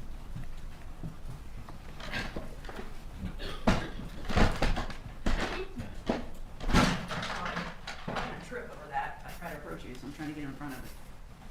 Good morning. Good morning. You've been testifying for quite some time. Yes, ma'am. 3 days. Listened to a lot of phone calls. We have. Now it's cross-examination, so on behalf of Mrs. Adelson, I need to talk to you about those things. Yes, ma'am. We may replay all of them. I'm kidding, I'm not going to do that. Thank you. I wouldn't do that to anybody in this room. But I do have This some should questions. be interesting. I can't remember if you testified to it on direct or not, but you're the lead investigator in this case, correct? For the Federal Bureau of Investigation, I am. Thank you. And I don't think you said exactly. I remember you said you got involved early on. What does early on mean with respect to the date that Dan Markell was killed? I believe the homicide occurred on a Friday. I was called on Monday, that following Monday, so the 18th, 19th, 20th, Okay. around the 21st. Thank you. And when you became involved, who kind of updated you with, here's what we got, and to discuss with you your input of where it should go? I got the initial call from investigator Scott Cherry. He initially called me and asked me to assist with some leads, basically outside the state of Florida, basically, and outside of Tallahassee. Okay. You're obviously here testifying for the state, Yes, ma'am. so I'm not sure we're going to agree on everything. Is that fair? But I think you could agree with me that my client, Donna Adelson, when she has something on her mind, I mean, you've reviewed the materials, right? The emails, and you listen to the phone calls and text messages, etc. Yes, ma'am. If she's got something to say, something on her mind, she writes about it, and she writes a lot about it. Is that fair to say? Sometimes, yes. Yes. On Okay. certain matters, yes. Okay. And kind of the opposite of that, her son, Charlie Adelson, when he's got something on his mind, he can't shut up, can he? That's correct. I mean, he sometimes goes on forever, and in these phone calls, you can actually hear his mother, Donna, just going, yeah, and then finally, when she can, she changes the subject. He right? did talk a lot. And Oh, from all man. of the phone records that you have reviewed, not just for this time period, they talk on the phone a lot, don't they? They do. Okay. And when they talk, sometimes they talk for a long time, right? That's correct. Would you agree with me that sometimes if you don't hear an entire conversation and you just hear a little part of it, you might not be able to put that into context with what the discussion is? Is that fair? That's sometimes fair, yes. Okay. You said that there were leads that you were going to follow up with respect to folks who are outside of the state of Florida, right? Yes, ma'am, among other leads. Okay, and I don't want to put words in your mouth, but were those witnesses or those suspects? Some of both. Okay. We were also trying to track down the green Prius, so there were quite literally thousands of green Priuses throughout the state and the country that were potential suspect vehicles. Okay, so you followed up on leads of where green Priuses were outside the state of Florida, is that fair to say?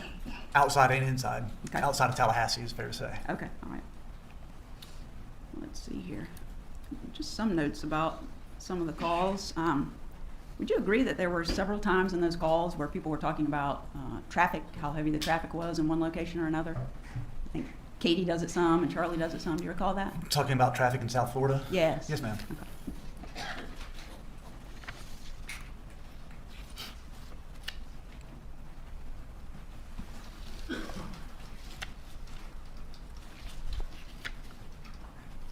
Now, during the calls that we listened to, these are wiretap calls that have been recorded. That was your testimony? Yes, ma'am. Okay. And during those calls, at the point that Charlie Adelson starts to be pretty concerned about what the heck is going on, why is my family continuing to be contacted about that, you can see a change in his demeanor, right? Certain calls you could, yes. I mean, there are a couple calls between him and Katie where he's pretty angry, and he's letting her know that something needs to be done. Somebody needs to call this number and figure out what's going on, right? No, he never sounded angry. He always sounded His calm. characterization of being angry, I don't know about, but yes, Yeah. he was trying to encourage her to find out who was doing this. Correct. Katie was And, angry. I mean, yeah, I don't want you to gauge somebody's character, but I mean, he was getting aggressive with her. Is that fair to say? No. I don't disagree. think he was, in my opinion, that's what you're asking me, my opinion is I don't think he was angry at her. I think he was upset with the situation. Right, he was showing that. Yes, he was being, he was showing that he was not happy. Okay. Correct. All right, so maybe his anger isn't at her, but he's wanting her to do something that's not been done, so he keeps on about it, right? Yes, he's very anxious. Yes, I would agree with that. And in some of the calls with her, he shows concern about whether this is somebody related to the people who have committed the killing. Maybe it's the police, but he's letting her know that he's concerned that this might be somebody who's involved some way, right? I agree. When they're talking about the brother in Broward County, Katie, you can tell in those calls, she knows Luis Rivera has been incarcerated in Broward County, and now she's getting concerned, right? Right, she's concerned. I wasn't so sure he was catching on to that part of it.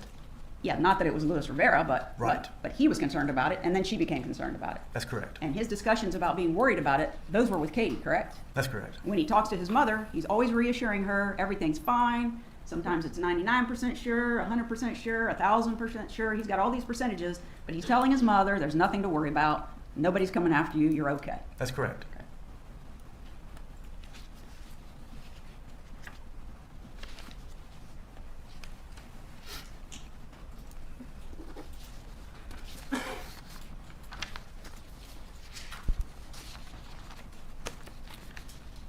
All right, so this investigation was pretty lengthy, fair to say. It's not That's fair to making say. Donna look great. You were involved in the investigation, I guess would be the Monday after the homicide through Mrs. Adelson's arrest, correct?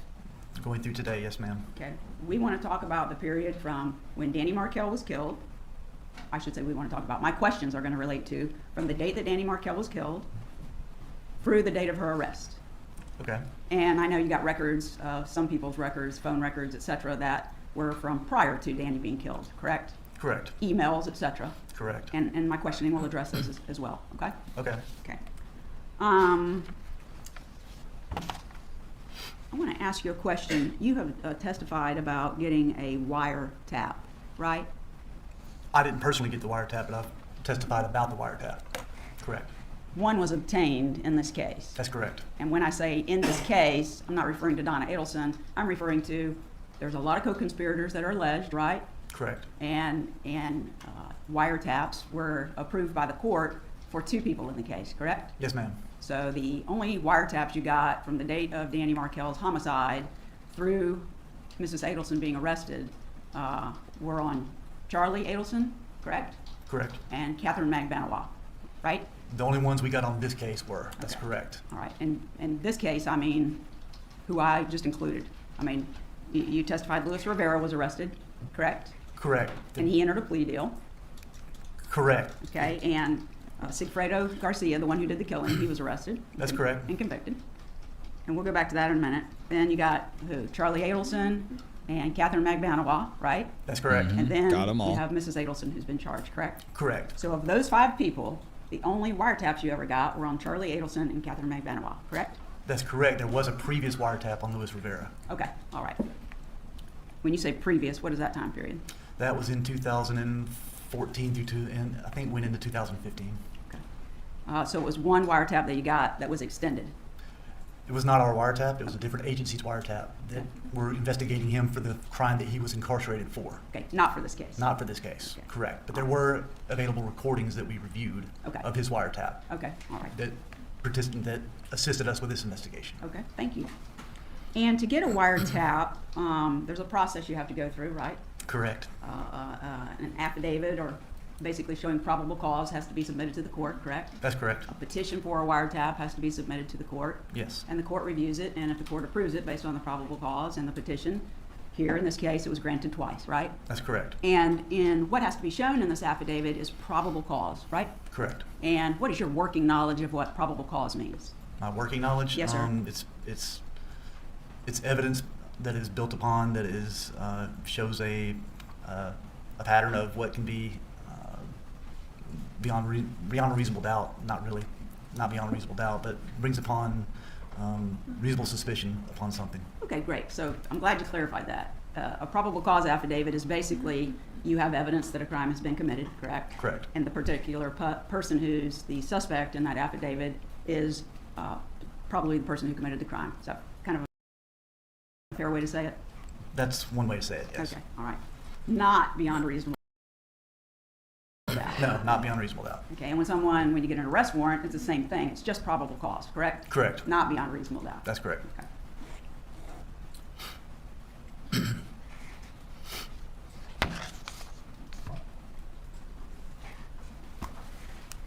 Now, I don't think you were asked about it specifically, but as the lead investigator on the case, you're familiar with the circumstances of Mr. Markel being killed, right? Yes, ma'am. I mean, he was followed by Sigfredo and Garcia and Luis Rivera the day of his murder.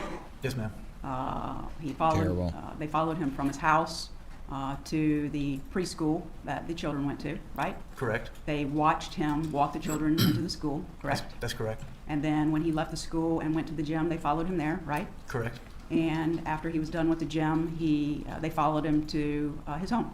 That's correct. Okay. And during the course of this morning, besides those actions, what's happening is there's communication between Dan Markel and Wendy Adelson, right? That's correct. And that they're exes at this time. The divorce is final, right? Yes. Okay. And I think the communication that was spoken of here was Danny Markel, he leaves a voicemail for Wendy that morning, right? I believe so. That's correct. I can't recall if you were the witness where that was played or not, were you? No, ma'am. Have you listened to it? It's been a long time ago. Would you agree with me that it was a pretty pleasant message? I can't disagree with that. Okay. I mean, Mr. Markel was being friendly about, he and Wendy potentially getting together to coffee. discuss one of the children's school that they might be going to, right? Yes. He even Yes. suggests, I think, that they could meet at the school and take a walk and talk about it, right? I don't recall that part, but it was pleasant. Okay. You are familiar with the text messages that took place between them after that phone call, right? It's been years since I've looked at them. Okay. You're not going to be able to answer any of my questions about those then? I might not be able to. You can try. We got other witnesses. We'll go on if you don't know them, okay? Okay.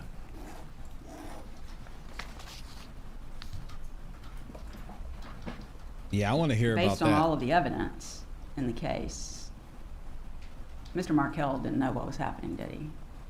He didn't know what was going to happen to him? Right. No, ma'am. I don't believe he did. He didn't know he was being followed. You don't have any evidence that he was aware of that. No, ma'am. We do not believe that. Okay. And you have surveillance footage at the daycare, right? Not at the daycare, at the gym and some cross traffic cameras. I don't remember the daycare. Okay. I might have misspoken on that. I apologize. Okay. But Mr. Markel, being unaware of what was going to happen to him that morning, he was just kind of going about life as usual. Is that fair to say? Yes, ma'am, he was. When he took his children to the preschool and hugged and kissed them and sent them on in the room, he didn't know that was the last time he was going to see him. Oh, And those that children hurts certainly my didn't know heart, that was the man. last time they were ever in their lives going to see their father. No, they didn't. And we've gone through, they go to the gym, they follow So Sigfredo sad. Garcia, and sometimes I mess up their names, Luis Rivera, Yes, ma'am. follow him in their car back to his home, right? Correct. And the evidence is that Sigfredo Garcia, they pull up behind Mr. Markel in his driveway, right? Correct. And the car's still running. Mr. Markel is still inside of it. And from the evidence you're aware of, he was talking on the phone to someone. That's What correct. about the evidence that he presented? Why are we he at still least is going over alerted this? from the evidence that you obtained that somebody is in his driveway and he doesn't know who it is, right? I'm getting That's correct. impatient. And from the evidence that you have reviewed, what happens is Sigfredo Garcia exits the car and he goes up and through the glass shoots Danny Markel twice, right? Correct. Once in the cheek area and one time almost right between the eyes. That's correct. So the investigation really begins in the case when the neighbor, I think his name was Mr. Geiger, he calls 911, correct? Correct. And he's already testified to what transpired that made him make that call to 911. But as soon as 911 is called, the investigation starts. Is that fair to say? I'd agree with that. Okay, law enforcement was on the scene. There were a bunch of cars, right? Correct. And crime scene tape was put up so that the crime scene would be secure and evidence wouldn't be tampered with or trampled over, whatever. Is that right? That's correct. Cars were not allowed to go up towards the house, right? That's my understanding. Okay. But people who drove up to the crime scene tape and could turn around in your investigation, they would be able to see these cars sitting out there in front of Mr. Markel's house, right? It depends on which side of the street you're on, I believe, but I was not at the scene, so I can't really testify to that. Okay, have you reviewed the pictures? I have seen pictures. Okay. Now, I don't recall what time it is, but sometime in the afternoon, I think it was TPD, located Wendy Adelson having lunch with some friends, right? That was TPD, yes, ma'am. Okay, and they took her back to TPD and they spoke to her, right? They did. Okay, you're aware of that interview? I am. Have you observed it? I have. Okay. And during the course of that interview, which is several hours long, right? I believe so. It's been a while. Okay. There are times when she's sitting in the room with a victim advocate alone, correct? Correct. Sometimes, I don't remember, was he Detective Investigator Isom? Investigator Isom. Investigator yes, Isom comes in and speaks to her some, right? Correct. Sherry Bennett comes in and talks to her about some things from TPD, correct? I don't believe so. That's okay. We'll have another witness. Okay. But you agree people are coming and going out of the room. Yes, ma'am. And Wendy Adelson, there are many Adelsons, so I'll stop saying Mrs. I'll give their first names, okay? Wendy Adelson is recorded from the time she gets into that room until they are done speaking to her and she's going to be permitted to leave, right? I believe so, yes.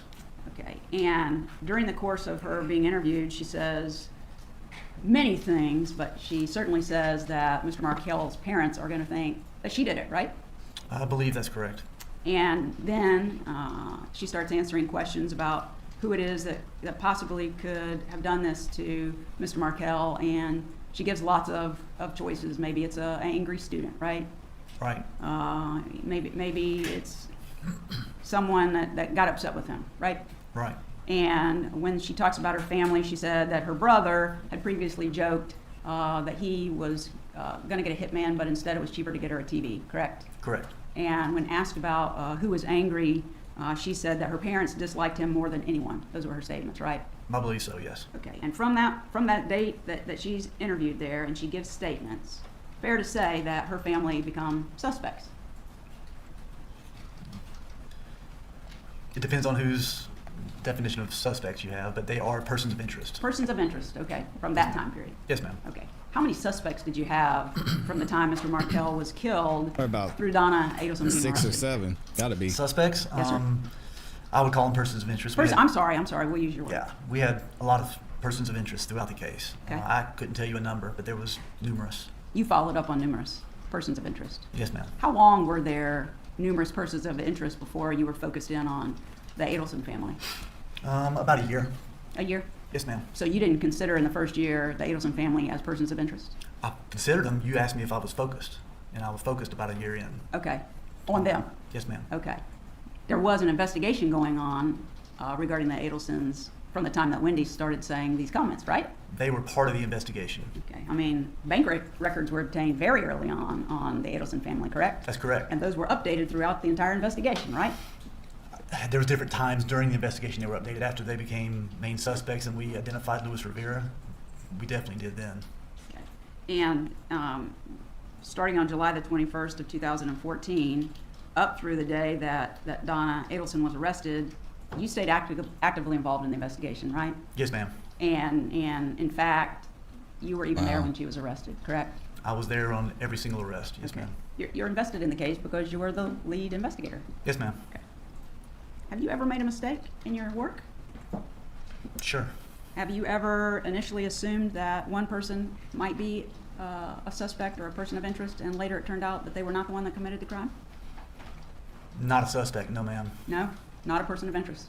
Maybe a person of interest, yes. Not a suspect. You've been Person of right from the interest time you is- thought come that they on. were a person of interest through them being arrested. Not made a mistake. As a suspect I deem as somebody we have probable cause on. Okay. She's trying it.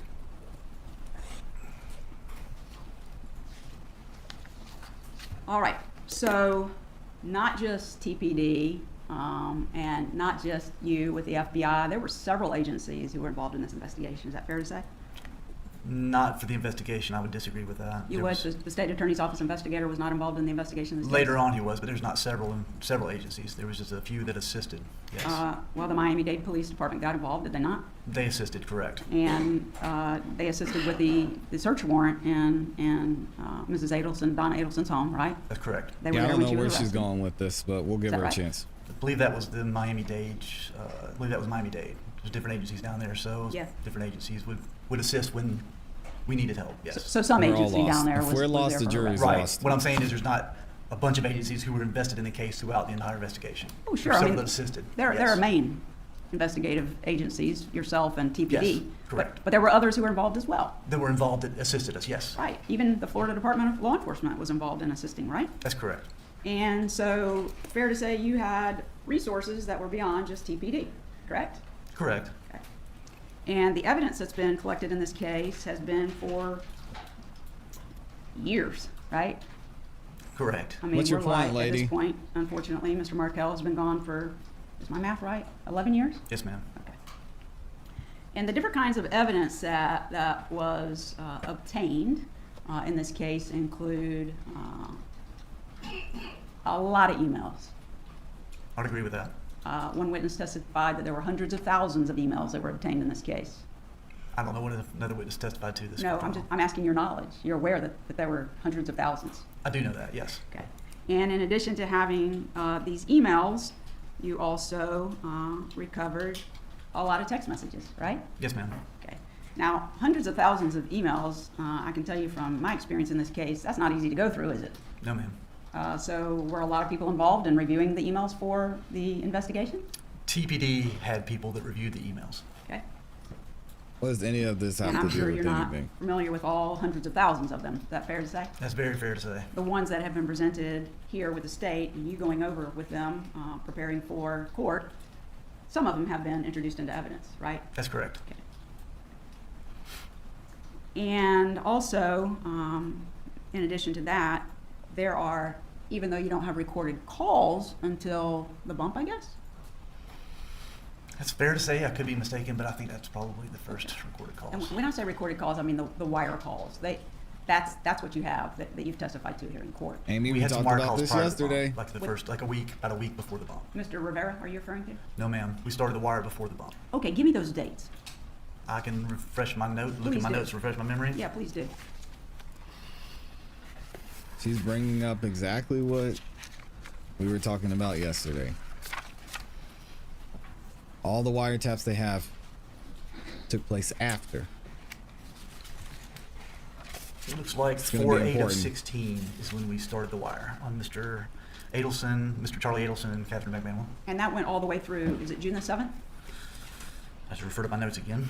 Please do.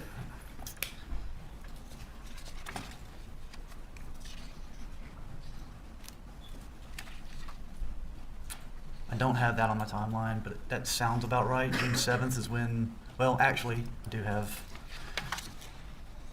So we did actually get another couple of wires after Sigfredo was arrested. I'm sorry, after I interviewed Mr. Garcia, he went and bought 2 burner phones, and we went up on those phones also. Okay. As he was arrested, I interviewed him, released him, he went and bought 2 burner phones, we went up on those phones also, and then we ended up arresting him, and then shortly after that, we went down on all the wires, on the 2 wires and his 2 burner phones. Okay. With respect to Charlie Adelson and Catherine McBanois, those ended around June the 7th, correct? Yes, ma'am, I believe that's correct. Okay. In addition to those recorded calls that you have, you also, in this investigation, have what's called call detail records from even before Mr. Markell was killed, right? Yeah, it's called detail records showing the calls back and forth date and times. Just, yes, ma'am. Not just back and forth between people here, but other people too. Right, all their phone, it's their phone records, it's no content, is what it is. It's Correct. called detail records. Yes, ma'am. So you got those for an extended period of time, right? We did. Many years. Yes, ma'am. And you talked about TPD reviewing the emails, the hundreds of thousands of emails.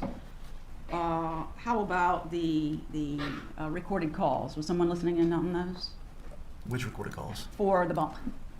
So you're talking about the wire calls? Yes. Mhm. Yes, we had people that had to live monitor those calls. We can't just record them without somebody sitting there and listening to them. They have to minimize them as they go. Let's talk about minimizing. Minimizing is when there's a point in a call where something's being discussed that's not relevant to your investigation. Is that fair to say? That's fair. And so the minimization takes place in that click. We're not recording that part. We're not listening to the part. How does that work? Yeah, they hit a button and it stops recording and stops listening. Okay. And then they give a certain amount of time. They go back in and start listening again to see if there's anything relevant Okay. to the conversation. All right. And in some of these calls that have been admitted, they could be extended calls, many minutes, but there's only a very short period of time that's relevant to this case. Is that fair to say? That's that officer who's actually monitoring at that time. That's their determination. So they've been instructed on how to do the minimization, and they listen to the best of their knowledge, and they make those determinations of whether they think it's relevant or not. Okay. But you would agree that some of these calls, well, let's just give an example. There's a call on April the 15th of 2016, if you look at your summary, 8:32 p.m. And it says it's 50 minutes and 9 seconds. Do you see that? You said April 15th, you have the call number? 2016. Oh, I'm sorry, it's 989. Oh, perfect. Yes, ma'am, I see it. 50 minutes long, yes, ma'am. For 50 minutes, they're talking, but they're not talking about this case for 50 minutes. Fair to say? Fair to say they're not talking about this case in regards to the actual, I would say it's relevant to the case. It's relevant to the case. Yes, ma'am. So if they're talking about Charlie wanting to buy a go-kart and become a professional go-kart driver, that's relevant to the case? I believe some of that was minimized. Right. So my point is, if it's a 50-minute call, that doesn't mean the 50 minutes are about this case, right? No, all 50 minutes of it? No, ma'am. Okay. So we may have heard 2 minutes in some of these calls that say they're lengthy. Correct. I mean, some of the calls we listen to completely, 10-minute calls, 15-minute calls, we listen to those entirely, right? So we should Some of them we did, listen yes. to all the But calls? most of them we're looking at segments, right? Yes, ma'am. So where it says that Okay, again, what do we need to listen to then? Is she going to play something for us that we missed? Seems like we've heard enough. the duration of the call, you're not saying that the duration is they've spoken on the phone about this case for that period of time. No, ma'am, not at all. Okay.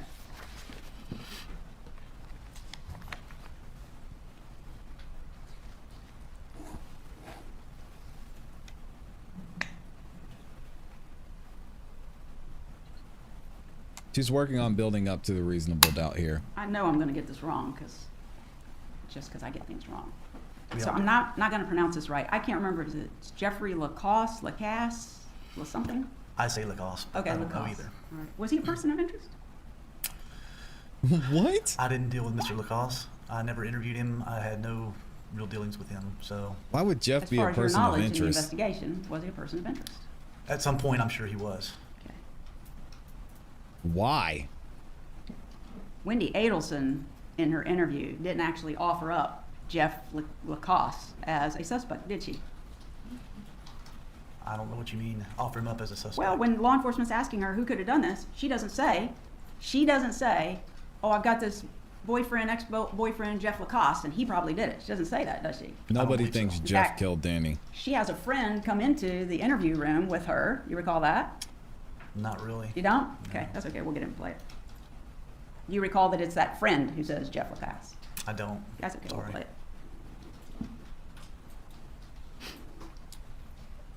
how many witnesses do you think you interviewed? Witnesses? Yes, sir. I'm not sure. I couldn't even. Hundreds? No, not hundreds. No. Less than 50? Less than 50. 25? Witnesses? Yeah, definitely less than 25. Okay, and what about persons of interest? How many did you interview? Me personally, Yes, sir. just a handful. Handful. She wants us to do wiretaps on the entire state of Florida.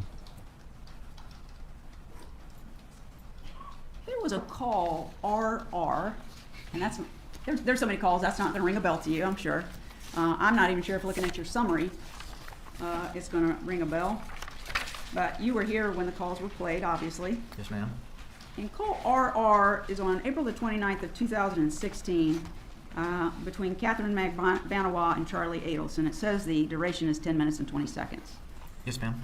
Do you recall that there was a call played, a recording played yesterday, where they're talking and there are some pretty inappropriate comments about her breasts? That's not how he or she referred to them, but you remember that call? I do. And at that time, Catherine Magbanawa is going into Charlie Adelson's garage. You recall that? I do. Do you remember him telling her to take off her shirt so that she would know how to get into the garage? Yes, ma'am. And you know from your investigation, the reference for that is she has a tattoo on her ribs that is 1214, and that happens to be his garage code, correct? That's what I've been told. I haven't seen it. Okay. What?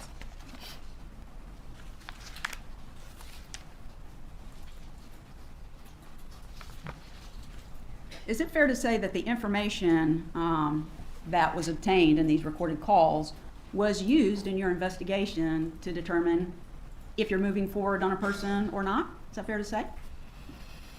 That was a piece of it. Okay. Yes. It was. Okay. Charlie Adelson, in the Dolce Vita recording, that was played with you, right? Yes, ma'am. And that's where Katie and Charlie are meeting at a restaurant, right? Correct. April 20th of 2016. They Yes, really ma'am. didn't say too much. And in addition to a recording inside the restaurant where they're talking, I guess there's some pictures also, right?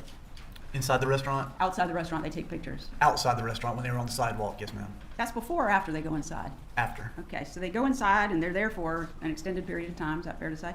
Correct. And there's one or more agent or officer of some sort in there with concealed recording devices trying to capture their conversation, right? Correct. And you recall that in Dolce Vita, Charlie tells Katie, "Trust me, I'll keep you full time, so you're going to get your checks." He says that, doesn't he? I believe he did, yes. And you considered that as part of your investigation? Consider that statement? Yes. Yeah, sure. Okay.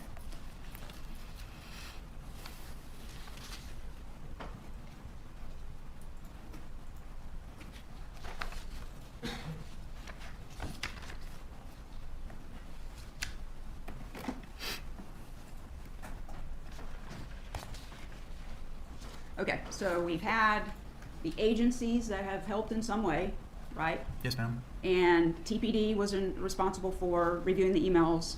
Who was responsible for listening to the calls? It was TPD was monitoring the calls. They had officers assigned to shifts Okay. monitoring the calls And they live. did live. They did it around the clock, right? Yes, ma'am. And Well, it- I don't remember. I don't recall doing a night shift, a late night shift, but we could have. I don't remember. Okay, many hours a day. 9 years They're ago. listening in on all the phone calls of Magbanawa and Charlie Adelson. Is that Yes, fair to ma'am. say? Okay. Correct. And these people who are listening in, how are they getting the information to the investigators on the case when they hear something that they think is relevant? How does that process work? There's different ways. Sometimes they would call us directly. Sometimes myself or Investigator Eisen would be in there, or other people on the squad would be in there, or they would relay the information through different means. Okay, and you say in there, you mean actually in there where they're listening to the call? In the wire room, yes, ma'am. Okay, and were you actually listening in on the calls as well? No, ma'am. I was mostly in South Florida Okay. during a lot of the wire. I Okay. would go in there and review calls because we can go in there and they would mark them pertinent, what was pertinent, non-pertinent. So we would have to go in and listen to calls that had already been made and recorded, and that's where we would have to go to listen to them. Okay, when you say marked permanent, what did you say? Pertinent. Pertinent, I'm sorry, I misspoke. Pertinent or not pertinent? You said they're marked that way. Did you get some kind of printout or something that showed you that? There's a database, computer database, that we could go in and log in and see these calls listed. Yes, ma'am. And All so, right, pretty straightforward. I'll let y'all. I can see her laying the foundation for the reasonable doubt, especially when she points to the fact that all the calls they recorded, every communication they had that took place occurred after the murder. Now, what what Donna is being held on trial for is everything leading up to that. And then what happened? So it'll be interesting to see if the defense is able to show that, hey, like, we don't really have anything that shows Donna helped plan and carry this out. Then maybe she helped cover it up. Possibly, if you want to say she was writing checks to Katie, but we still don't know if she was writing checks knowingly. Now, there's a couple of things in these past phone calls we've heard from Donna where she's mm-hmming and saying and yes to maybe Wendy's involvement. Obviously, Charlie and Donna had a conversation about Katie again after all of this took place. But how much did Donna really know? Y'all have to let me know what you think in the comments in the chat. We're going to get out of here for today, y'all, for the weekend. But we will be back on Monday, even though court's not in session. As you can see, we still got a lot of cross-examination to get to. And we have to finish up some of these phone calls because there's still a lot of information to go through. Thankfully, on Monday, we'll have a little bit of a break from court so we can get caught up and figure out what's going on here. But I gotta say and give a big shout out thank you to everyone first that liked the video. Shout out to all nearly 2,000 of y'all liked the video so far. And then everyone who sent in a super chat showing major support. We had Tatum over there, 6 months in here. It's 6 months. Wendy's next though. Wendy's gotta be next for sure. We've got Amy in there. Says, keep going. Your strength is showing. Shout out to Amy, man. Thank you for helping contribute to that strength, Amy. I appreciate all that you do. Thank you for the super chat as well. Speaking of, Amy went crazy. She dropped a 100 bomb over on the Cash App. Oh my God, we getting all that. Sorry, YouTube. Can't have any of that one. Shout out to Amy for showing major love and support with the 100 bomb. Thank you. Thank you for everything you do. I said in the chat, I love you. I appreciate you. You bring so much to not only this community, not only so much to life in general, but you're always contributing and showing love to everyone in every way. So thank you, Amy, for the love. Thank you for this. Thank you for the super chat and everything you do. I appreciate you. And I know the chat does too. Y'all are always showing Amy love and support.